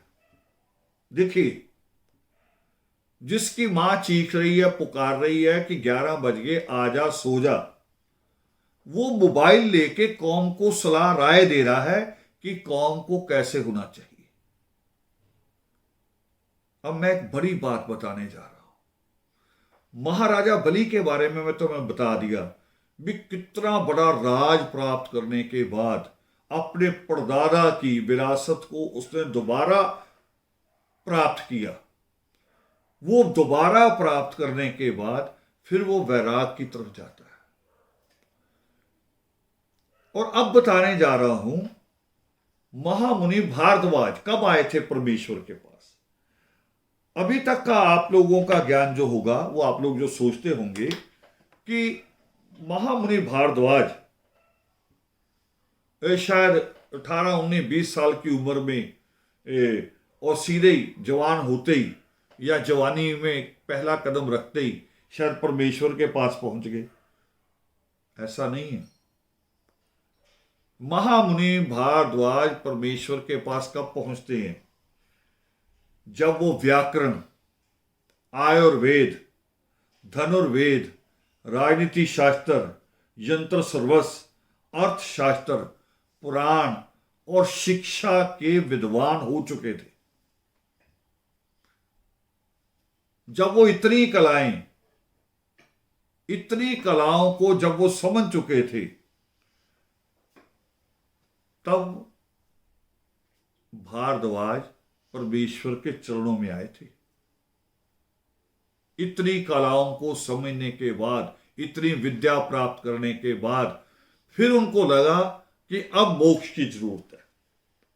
मोक्ष की, बिल्कुल मोक्ष की स्थिति, मोक्ष का जो पद, वो जो आता ना कि परम पद मोहे मिल जाए, मिट जाए भेद अभेद, वो परम पद की जो स्थिति है जिसको लोग निर्वाण भी कहते हैं, आत्मज्ञान कहते हैं, उसकी जो स्थिति है वो सारा कुछ प्राप्त करने के बाद है।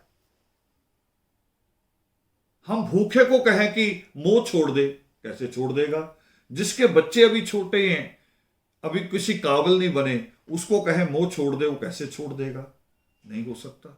यानी इन सब चीजों से मुक्त होके, इनसे पारंगत कहें, उनमें उन सब चीजों में सफल, सक्सेस होने के बाद, अपने जीवन में सक्सेस, अपने परिवार को सक्सेस करने के बाद फिर वैराग्य। यानी कब आ रहा है भारद्वाज, कब आ रहे हैं परमेश्वर के पास, सवाल करने कब आ रहे हैं? जब वो इतनी कलाओं के यहां तक कि वो अभी तक तो आपने पढ़ ली सुनी है ना, राजनीति शास्त्र, अर्थशास्त्र, शिक्षा शास्त्र, यही नहीं, बीमारियों का इलाज भी भारद्वाज, बीमारियों का इलाज करना भी वो जब जानते थे, और अग्नि यंत्र से कैसे करना है।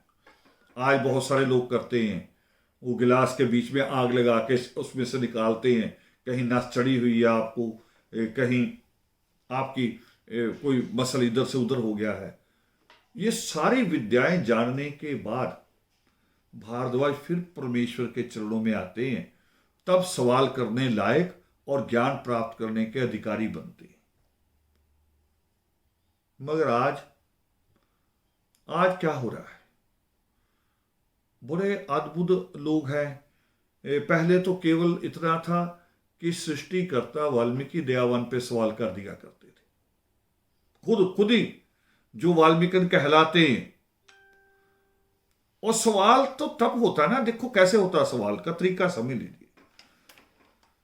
पहले हम स्कूल में जाते हैं, टीचर हमें अक्षर ज्ञान देता है, एबीसी की पहचान करवाता है, फिर उनकी वर्ड बिल्डिंग सिखाता है, जोड़ना सिखाता है, फिर उसका सेंटेंस सिखाता है, फिर उसके बाद एक स्टोरी पढ़ना सिखाता है, स्टोरी या पोयम।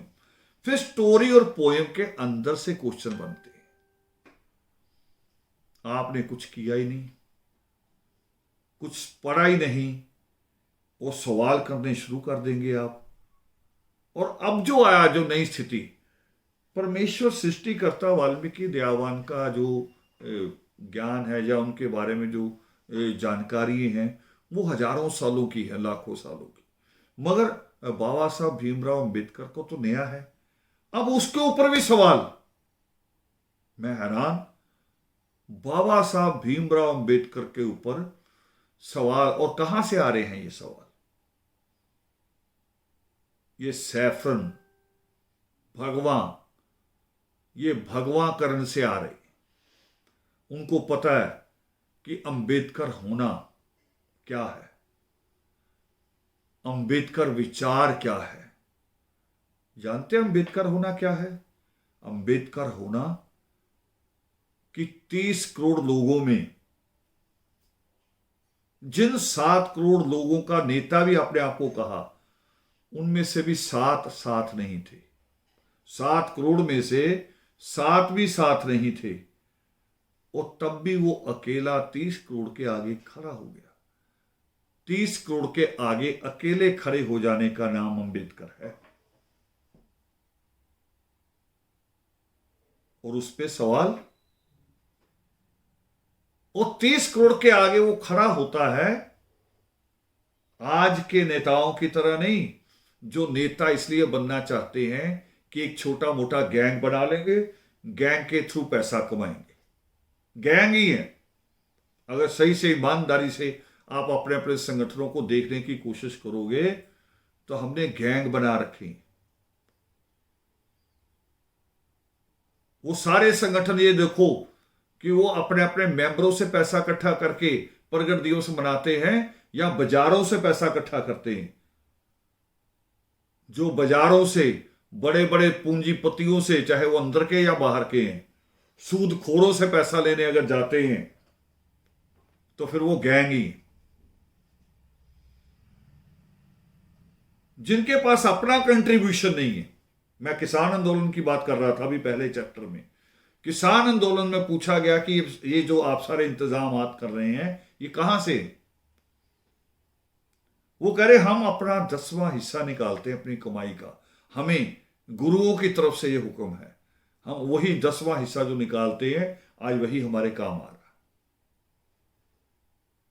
और इसके ऊपर तो एक पश्चिम उत्तर प्रदेश के बड़े जाट लीडर हुए महेंद्र सिंह टिकैत, आज कल उनके बेटे नेतृत्व कर रहे हैं किसान आंदोलन का। वो 40 मेंबरों की टीम में है।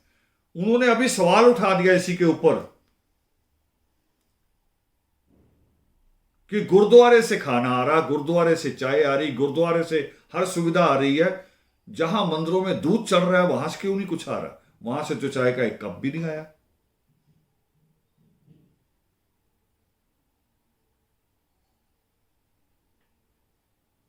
वो वहां से सीखा उन्होंने।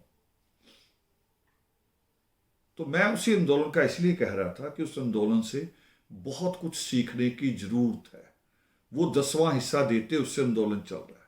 मगर हमारे संस्थाएं, हमारे संगठन, वो तो प्रोग्राम ही इसीलिए रखते हैं कि पैसा इकट्ठा हो जाएगा, बाहर से ले लेंगे, सेंटर इंस्पेक्टरों के थ्रू इकट्ठा कर लेंगे, बाजारों में घूम के जो आसपास के बाजार बनिया जहां डरता है उससे डरा के पैसा ले लेंगे और फिर प्रोग्राम करेंगे। तो फिर सोचिए, एक ही कहते हैं ना कि जैसा अन्न वैसा मन, और अन्न कैसा है आपके उस भंडारे का अन्न कैसा है, तो उस भंडारे के अन्न से मन कैसा तैयार होगा। तो ये सोचना पड़ेगा। तो हमें इन चीज़ों को दुरुस्त करना है। मगर मैं जो बात कर रहा था बाबा साहब भीमराव अंबेडकर के ऊपर, हमारा आज का युवा सवाल उठा रहा है और उसको भगवाकरण ये सवाल दे रहा है। ये सवाल भगवाकरण दे रहा है, जानबूझ के सवाल दे रहा है कि वो और कुछ नहीं तो ये सवाल बांट के करो कि बाबा साहब अंबेडकर ने प्योरली वाल्मीकि कौम के लिए क्या किया, बाबा साहब अंबेडकर ने कबीर पंथी के लिए क्या किया, बाबा साहब अंबेडकर ने धारक के लिए क्या किया। यानी अब छोटे छोटे में बांट के बाबा साहब अंबेडकर 7 करोड़ की बात कर रहे थे और 7 करोड़ में वो सारा दलित समाज था, सारा आदिवासी था। बाबा साहब अंबेडकर उसकी पूरे की लड़ाई लड़ रहे थे और जब वो लड़ाई लड़ी, आज जो 22.5% जो रिजर्वेशन है वो दलित और आदिवासी के नाम पे इकट्ठा है बाबा साहब अंबेडकर की। अगर ऐसे सवाल करोगे तो फिर तो कल को बाबा जीवन सिंह जी पर भी आप उंगली उठा दोगे। आपका तो दिमाग बिल्कुल भ्रष्ट हो रहा है। आप कहोगे कि वो गुरु तेग बहादुर का शीश लेने गए थे, हमारा शीश थोड़ी लेने गए थे।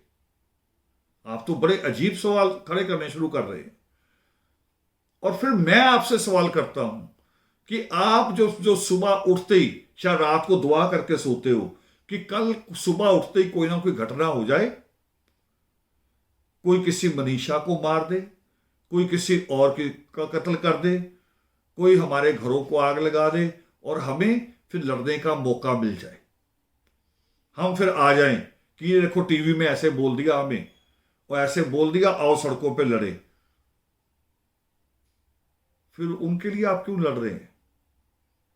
अगर आपके बाबा साहब भीमराव अंबेडकर पे सवाल है तो फिर मनीषा ने तो बेचारी ने हमारे लिए कुछ भी नहीं किया, उसके लिए आप कह रहे सारे आके लड़ो। ये वही है, ये आदमी वही है, उन्हीं के ऊपर सवाल कर रहा हूं। तो आप तो बाबा जीवन सिंह की शहादत पे उनकी कुर्बानी को भी नकारा कर दोगे, समझ ही खत्म कर दोगे। परमार्थ क्या होता है? परमेश्वर पावन योग सिस्टम में पुरुषार्थ के आगे परमार्थ पे बात करते हैं। एक चैप्टर ये भी है। हम अभी आगे नहीं बढ़े थे, हम पुरुषार्थ पे ही चल रहे थे क्योंकि ये पहले एक लेसन पूरा होगा तो आगे बढ़ेंगे। पुरुषार्थ होता है कि मेरा अपने लिए, मेरी पढ़ाई, मेरी कमाई, मेरा परिवार, यानी मेरी सगाई, पढ़ाई, कमाई, सगाई, ये सब कुछ निजी तो मेरा मेरा हो गया। उसके बाद मेरा परिवार, मेरे बच्चे, सब कुछ। मगर परमार्थ का अर्थ इससे थोड़ा अलग है। परमार्थ का मतलब होता है कि आप अपने और अपने परिवार से हटकर पढ़ना, कभी सर्च करना डिक्शनरी में, देखना शब्दकोश में परमार्थ का अर्थ क्या होता है, आपके गूगल में सर्च करने पे मिल जाएगा। परमार्थ का अर्थ होता है कि आप अपने और अपने सगे संबंधियों से हटकर जब किसी तीसरे के लिए काम करते हैं उसको कहते परमार्थ। तो अमर शहीद बाबा जीवन सिंह क्या कर रहे थे? वो पुरुषार्थ से आगे बढ़ के परमार्थ में थे। तो आप तो उन हर चीज पे, आप तो कल को माता दीन भंगी, मां झलकारी, सबके ऊपर सवाल खड़ा कर दोगे कि झलकारी लड़ी झांसी के लिए, माता दीन भंगी किसके लिए लड़ा और अपनी लड़ाई लड़ी, तो आप तो सबके ऊपर सवाल खड़ा कर दोगे। यानी मैं देखता हूं, बचपन से ही देखता हूं इस कौम को और कहता हूं अपने साथियों से भी इनकी बातों का गुस्सा ना किया करो। वो करे नहीं जी आपको गाली दे दी, मैंने कहा कोई नहीं, ये तो मां को गाली दे देते, मां को कह देते कि तूने मेरे लिए क्या किया। ये तो प्योर बालकनाथ है, प्योर बालकनाथ। जैसे बालकनाथ कहता कि उठा ये 12 साल की रोटी और लस्सी, तेरा हिसाब खत्म। मां का हिसाब कभी खत्म किया जा सकता है? दिया जा सकता है? तोला जा सकता है? उसका कोई आंकड़ा बनाया जा सकता है? कभी भी नहीं, कभी भी नहीं। जन्म हमारा नहीं होता, मां का जन्म भी दोबारा होता है जब हमारा जन्म होता है। तो उसका मूल्यांकन नहीं किया जा सकता, उसका हिसाब किताब या आपके किसी अर्थशास्त्र में नहीं आ सकता। जैसे मैंने बताया कि महाराजा बलि कितना कुछ प्राप्त करने के बाद, महामुनि भारद्वाज कितनी डिग्रियां, कितना ज्ञान प्राप्त करने के बाद फिर परमेश्वर के चरणों में आए।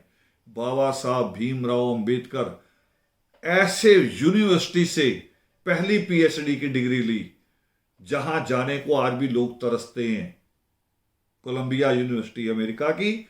और उसी के मुकाबले का दूसरा है लंदन स्कूल ऑफ इकोनॉमिक्स। ये दोनों ऐसी जगह हैं जहां आज भी करोड़ों लोग तरसते हैं कि हमारी एडमिशन हो जाए।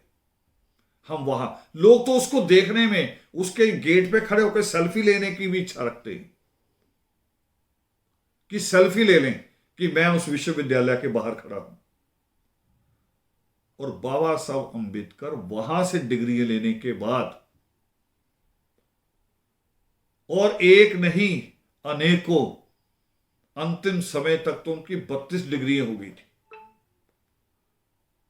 अनेकों डिग्रियां, अनेकों भाषाएं, ये सारा ज्ञान प्राप्त करने के बाद फिर वो सफाई कर्मचारियों का अधिवेशन बुलाते। 1946 में बाबा साहब अंबेडकर सफाई कर्मचारियों की यूनियन के अध्यक्ष भी बनते हैं। और उनका अधिवेशन बुला के उनको क्या कहते हैं, उनसे कहते हैं, उनकी स्पीच मशहूर है, उनके कोड किया गया है लफ्ज। धनंजय कीर ने भी जो बाबा साहब अंबेडकर की जीवनी लिखी उसमें भी कोड किया है इन लाइनों को। वो कह रहे तुम्हें अपनी ताकत का इल्म नहीं है, तुम्हें अपनी ताकत का ज्ञान नहीं है, कि तुम तो केवल अपना काम छोड़ दो। अगर एक हफ्ते में तुम देश की वो हालत कर सकते हो जो 3 महीने के दंगे कर सकते हैं, तुम्हारे काम छोड़ने में।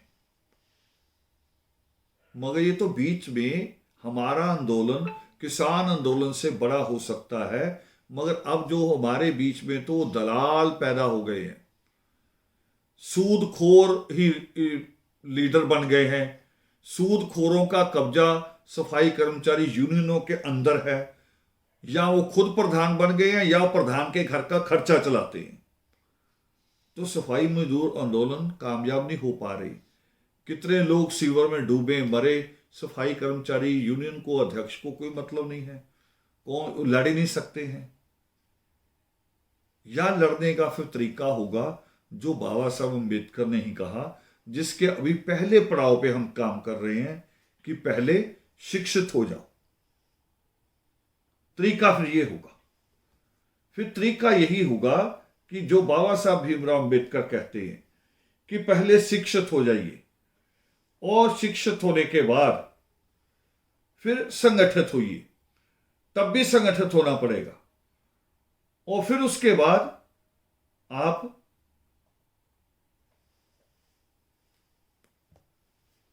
को संघर्ष करना पड़ेगा। हम तो शिक्षित ही नहीं हुए। जब शिक्षित नहीं हुए, अभी शिक्षा का ही एक पड़ाव पूरा नहीं किया, तो हम आगे जो संगठित कैसे हो सकते हैं। इसलिए मैंने क्वेश्चन उठाया। लोगों को बुरा लग सकता है कि मैंने कहा संगठन नहीं है, हमने गैंगनुमा बना लिए। 10-10, 20-20 लड़कों के गैंग है, 10-10, 20-20 इकट्ठे होते हैं, 10-10, 20-20 के मंच लगते हैं, अलग अलग इकट्ठे हो जाते हैं हजारों, मगर हजारों में टुकड़े उतरे ही होते हैं। सब अपने अपने तरीके के, जब एक एक करके निकलते, फिर 10-10 करके सब निकल जाते।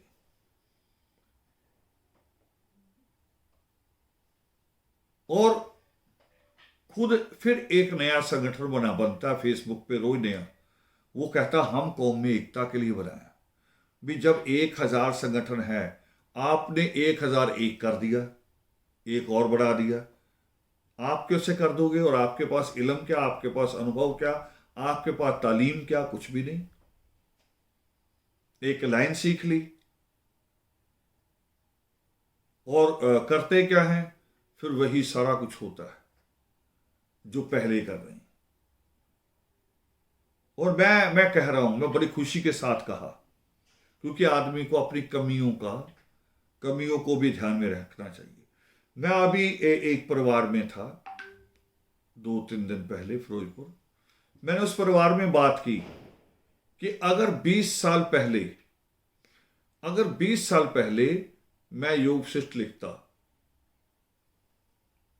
रंज था अंदर, ये अंदर गिला था कि ये काम तो हमें 20 साल पहले करना चाहिए था। मगर जब मैंने योग शिष्ट को देखा तो मुझे लगा कि अगर मैं 20 साल पहले लिखता तो जो गलतियां योग शिष्ट को छापने वालों ने की हैं अभी तक, मैं हो सकता उससे ज्यादा करता।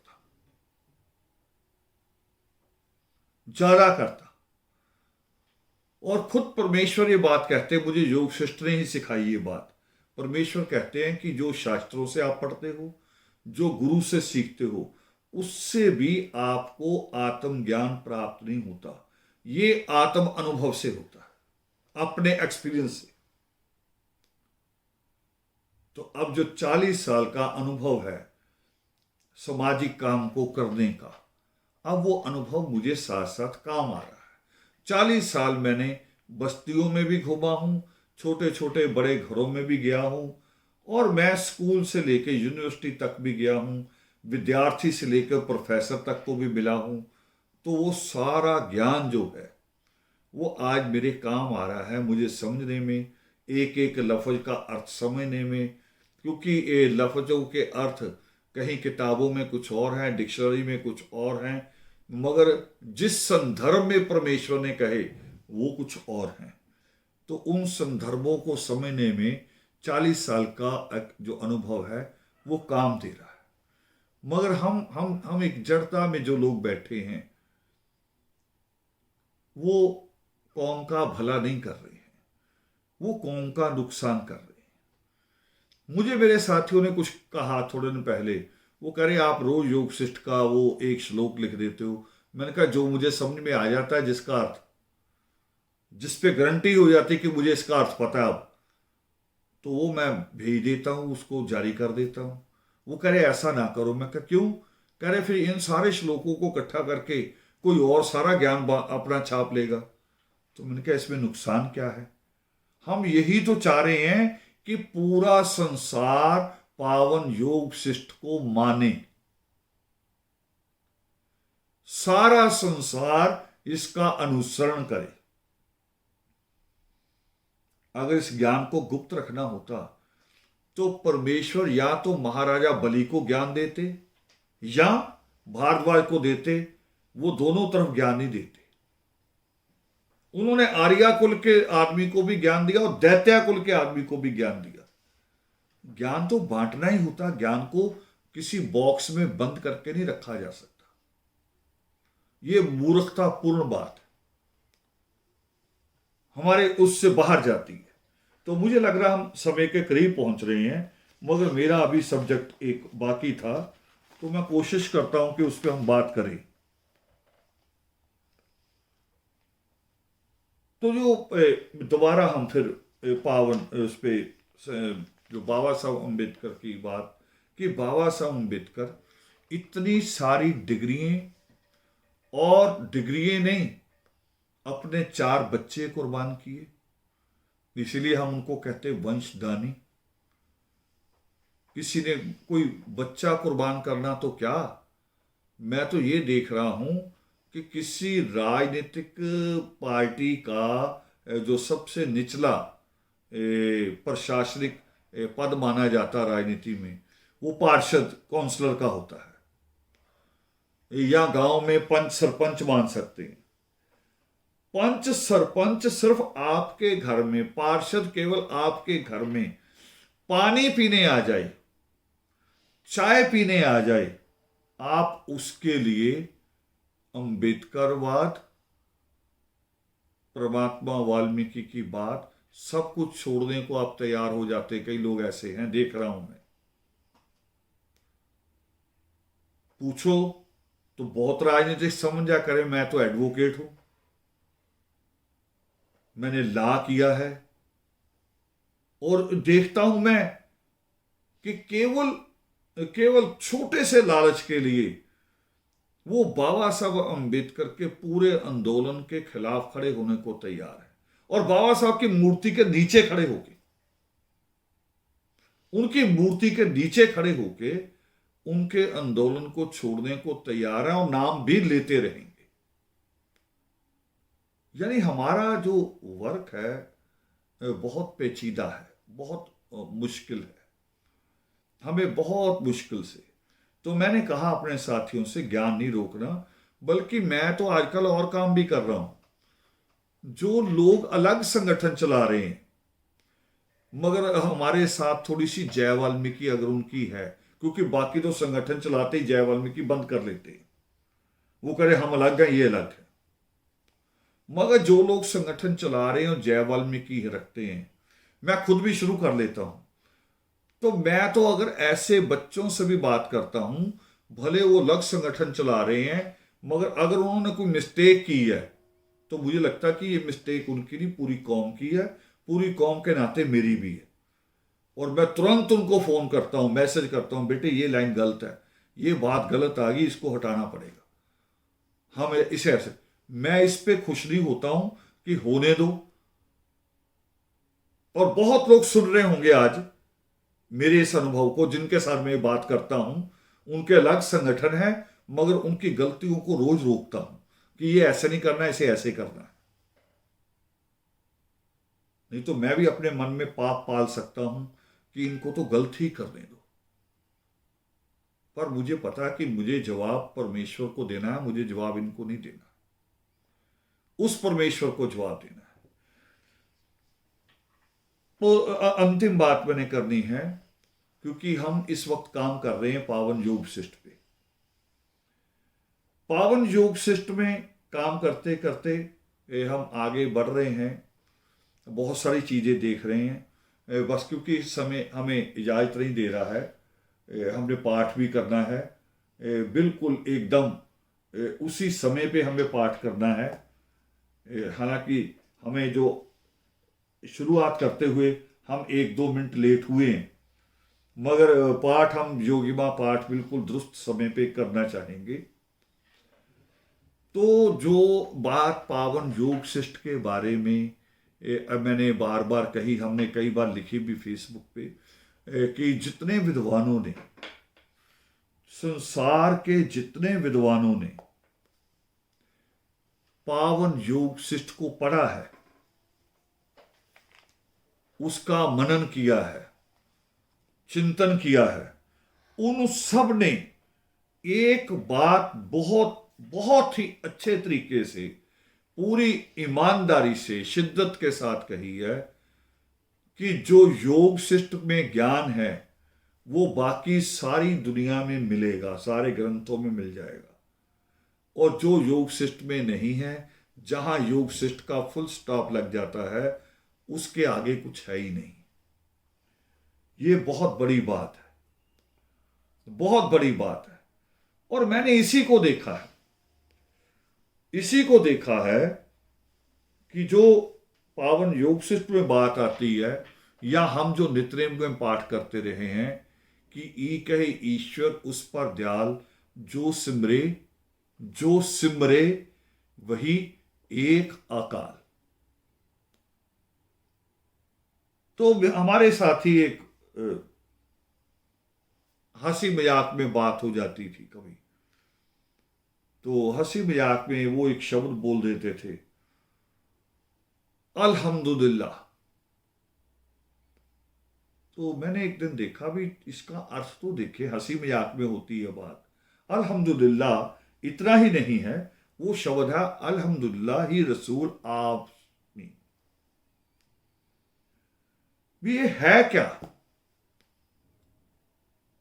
तो जब उसमें पढ़ा, देखा, तो उसमें पाया मैंने कि उसमें लिखा कि मेरा नमन, मेरा सजदा, मेरी प्रार्थना केवल ईश्वर के नाम, दूसरे किसी को नहीं। और यही बात मैं कह रहा हूं, मैं बार बार कह रहा हूं कि संत महान हुए होंगे, बाबा महान हुए होंगे, उन्होंने अच्छे काम भी किए होंगे, हमसे अच्छे काम किए होंगे, और खुद मैं मानता हूं, पूरे ईमानदारी से स्वीकार करता हूं, मन से स्वीकार करता हूं कि उन्होंने हमसे बहुत अच्छे ज्यादा काम किए। हम उनके चरणों की धूल भी नहीं है। मगर मैं जो देखता हूं, कहना चाह रहा हूं कि वो आदरणीय हो सकते हैं, पूजनीय नहीं। ये जो अभी अभी मैंने अर्थ किया, उससे पहले भी हमने गुरु नानक देव जी का एक श्लोक पढ़ा करते थे कि एको सिमरिये नानका जो जल थल रहा सबाई, दूजा काहे को सिमरिये जो जम्मे ते मर जाए। ये अल्हम्दुलिल्लाह रसूल आलमीन, ये वही बात कहता है कि मेरा सजदा, मेरी इबादत, मेरी प्रार्थना, मेरा सिर का झुकना केवल एक उस हिरण्य गर्भ वल्ला की तरफ और किसी की तरफ नहीं। ये यकीन भी बनाना होगा। हम इसलिए भी भटके, हमारे टुकड़े इसलिए भी है, हमारे आपस में पूरी कौम इसलिए भी नहीं जुड़ रही, ये 13 करोड़ की आबादी इसलिए भी नहीं जुड़ रही कि हम कहते हैं कि उनके रिवाज और हमारे रिवाज और, उनके यहाँ देवी कोई और पूजी जाती, हमारे यहाँ और जिस दिन हमारा विश्वास हिरण्य गर्भ वाल्मीकि व्योम पे आ गया एक, और जिस दिन हमारा विश्वास केवल पावन योग शिष्ट पे आ गया, ये सारे फासले खत्म हो जाएंगे। ये सारे फासले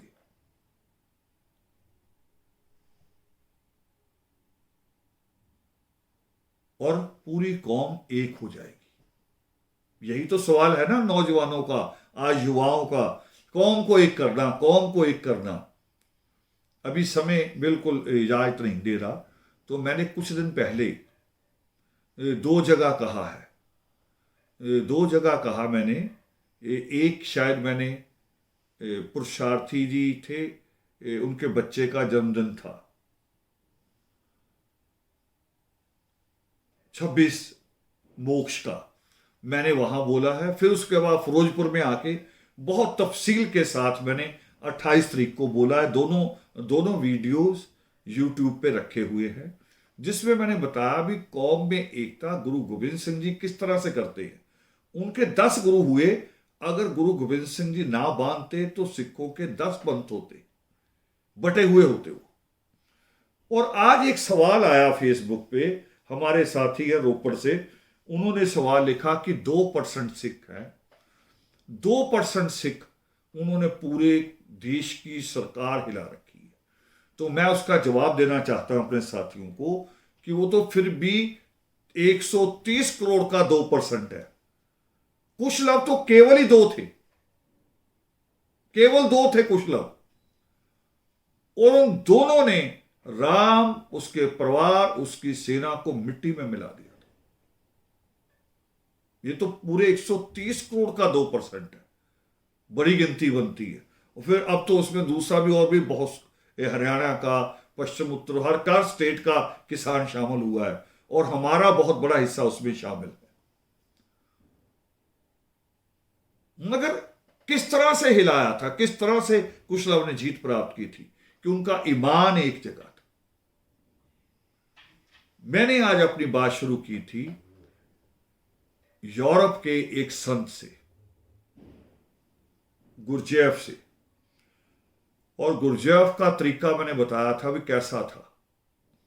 तो एक अंतिम मिसाल देके अपनी बात खत्म करूंगा गुरजेफ की ही, कि वो लोगों को बुला लेते थे कभी कभी, आ जाओ मेरे आश्रम में आ जाओ, और फिर उनको आके कहते थे कि देखो ज्ञान यहां दफनाया है मैंने जमीन में, ये लो फावड़ा कस्सी पकड़ो और खोदना शुरू करो जमीन को, और लंच ब्रेक नहीं होगी जब तक ज्ञान बीच में से निकाल ना ले। लोग लग जाते थे खोदने और बहुत खुदाई कर लेते थे, थक जाते थे। फिर गुरजेफ फिर आके कहते थे अच्छा अब इसको भर दो वापस और आ जाओ, वहां ज्ञान मेरे पास ही है, मैं ज्ञान दूंगा, उधर आ जाना। तो बहुत लोग उसमें लड़ झगड़ के भाग जाते थे, गाली दे के चले जाते थे। तो गुरजाफ कहता था कि वो जो चले गए ये ज्ञान के काबिल नहीं है, ये जो रह गई हैं ये ज्ञान के काबिल है। तो कई बार हम लोगों में, हालांकि मैं इसको इसलिए नहीं कह रहा हूं कि मुझे ऐसा कुछ करना है, मैं उस काबिल नहीं हूं। मैं तो बड़े मेरे नरम दिल का हूं। मुझे तो एक एक आदमी भी जब टूटता है तो मुझे मेरी रात की नींद भी खराब होती है। मगर तोड़ना मुझे उस वक्त पड़ता है जब मुझे लगता है कि ये कैंसर ना बन जाए, मेरे बाकी परिवार को ना खराब कर दे। फिर मुझे कभी कभी सख्त फैसला लेना पड़ता है। और नए वर्ष की शुरुआत हो रही है, आ गए हैं हम नए वर्ष में, 2 मिनट हम आगे आ गए हैं। और नए वर्ष की शुरुआत में एक कहूंगा मैं बात, हालांकि योग शिष्ट पे मैंने एक लोकतंत्र की बात कहनी थी, उसको फिर अगले प्रबोधन में जोड़ेंगे कभी, कि लोकतंत्र को योग शिष्ट मजबूत करता है।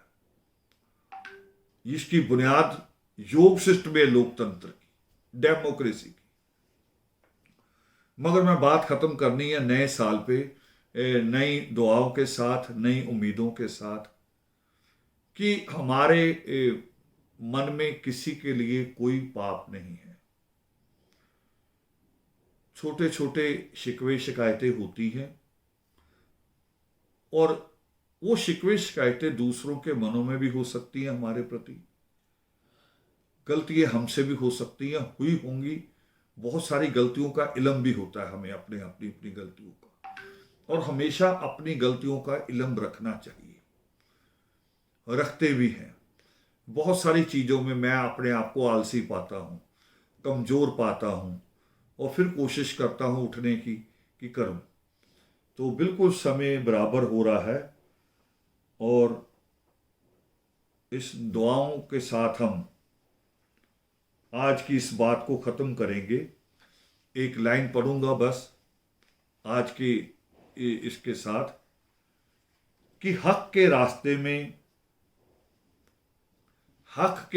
में सारी कायनात भी अगर तुम्हारे खिलाफ खड़ी हो जाए, ये एक बड़ी बड़ी बात कह रहा हूं, ज्ञान है कि हक के रास्ते में सारी कायनात भी अगर तुम्हारे खिलाफ खड़ी हो जाए, तुम यकीन रखो हिरण्य गर्भ वाल्मीकि वल्लभ तुम्हारे साथ होंगे। मगर हक के रास्ते में, ना हक के लिए नहीं। ना हक के लिए तो अल्लामा इकबाल भी लिखते हैं कि ना हक के लिए उठी जो तलवार है वो भी गलत है। तो हक के लिए आरस उसी दिशा में प्रयास कर रहा है। मन मेरा भी पूरा नहीं हुआ, मन आपका भी पूरा नहीं हुआ होगा। मुझे बहुत बार लोगों ने बातें भी कही हैं कि कभी कभी तो ऐसे लगता है कि अभी शुरू किया अभी ख़त्म कर दिया। तो योग शिष्ट का ज्ञान जो मैं प्राप्त कर रहा हूँ, जो आपको बांट रहा हूँ, वो ज्ञान ही इतना अद्भुत है कि उसको तो जब लगता है कि बस चलता रहे, और यही मोक्ष है। मोक्ष यानी मोक्ष का पता ही नहीं चलता वो जब प्राप्त होगा कि कब आदमी मोक्ष की स्थिति में चला गया। तो नए बरस की शुरुआत होगी, पावन योग शिष्ट कोशिश करेंगे जल्दी से जल्दी, पहले 1-2 महीने में आ जाए। हालांकि काम अभी आधा हुआ है, आ जाए। और साथी हमारे कोशिशों में लगे हैं, और पूरी लिस्ट तो मैं नहीं बोलूँगा। कुछ लोगों ने कोशिश की है, पैसा भेजा है, एक दो नाम मैंने सिर्फ लेने हैं, वो भी आपके हौसले के लिए, कि एक छोटा सा गांव है शेरखां, 30,000 रुपया वो ये कह के देंगे कि ये केवल एक पहली किस्त है। एक बच्चा हमारा जिसको अभी 1 साल में पूरा नहीं हुआ, इटली गए हुए अजय अनारिया, उसने 1 लाख रुपया भेज दिया है अभी तक। तो वो मैंने कहा कि करेंगे जल्दी, ये खुशखबरी बन के आप लोगों के बीच में आएगा। पावन योग वशिष्ठ जल्दी आएगा। और पावन योग वशिष्ठ ही जो मैंने 20 मोक्ष 2016 को वाल्मीकि तीर्थ के मंच से कहा था कि वाल्मीकि तीर्थ इमारत खड़ी हुई है और उसकी मर्यादा अभी कायम होनी बाकी है। तो मर्यादा को पावन योग वशिष्ठ कायम करेगा। सृष्टिकर्ता वाल्मीकि दयावान की सबसे बड़ी नेमत जो है, सबसे बड़ा जो ग्रंथ है, वो उस दिशा में हमें आगे ले जाएगा। अब हम पाठ करेंगे सभी लोग मिलकर, जैसा योगिमा पर्व में होता रहा है। अगर थोड़ा सा पर हम एंगल से बाहर हो सकते हैं, पर रस्म हमें वैसे ही करनी चाहिए, खड़े होकर ही, जैसे वहां करते रहे हैं। तो इस एंगल को हम सेट कर लेंगे साथ साथ।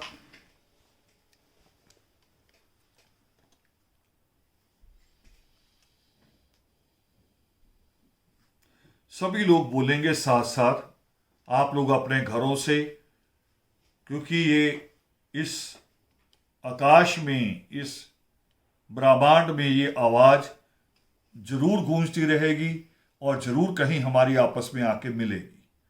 हम सब लोग इसका बराबर मिलके योगिमा का पाठ करेंगे।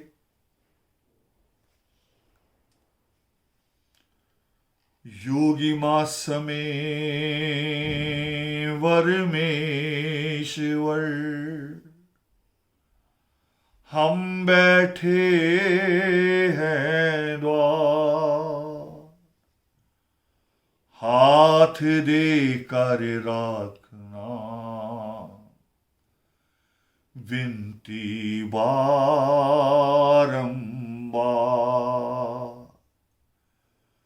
मन की माला चलती जाए, श्वास श्वास पर नाम, विषय विकारों से बचे,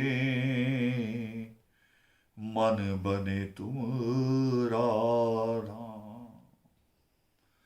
ऐसे पुरुष मिलते रहें, सिमरन हो तेरा नाम, मन वाणी और कर्म से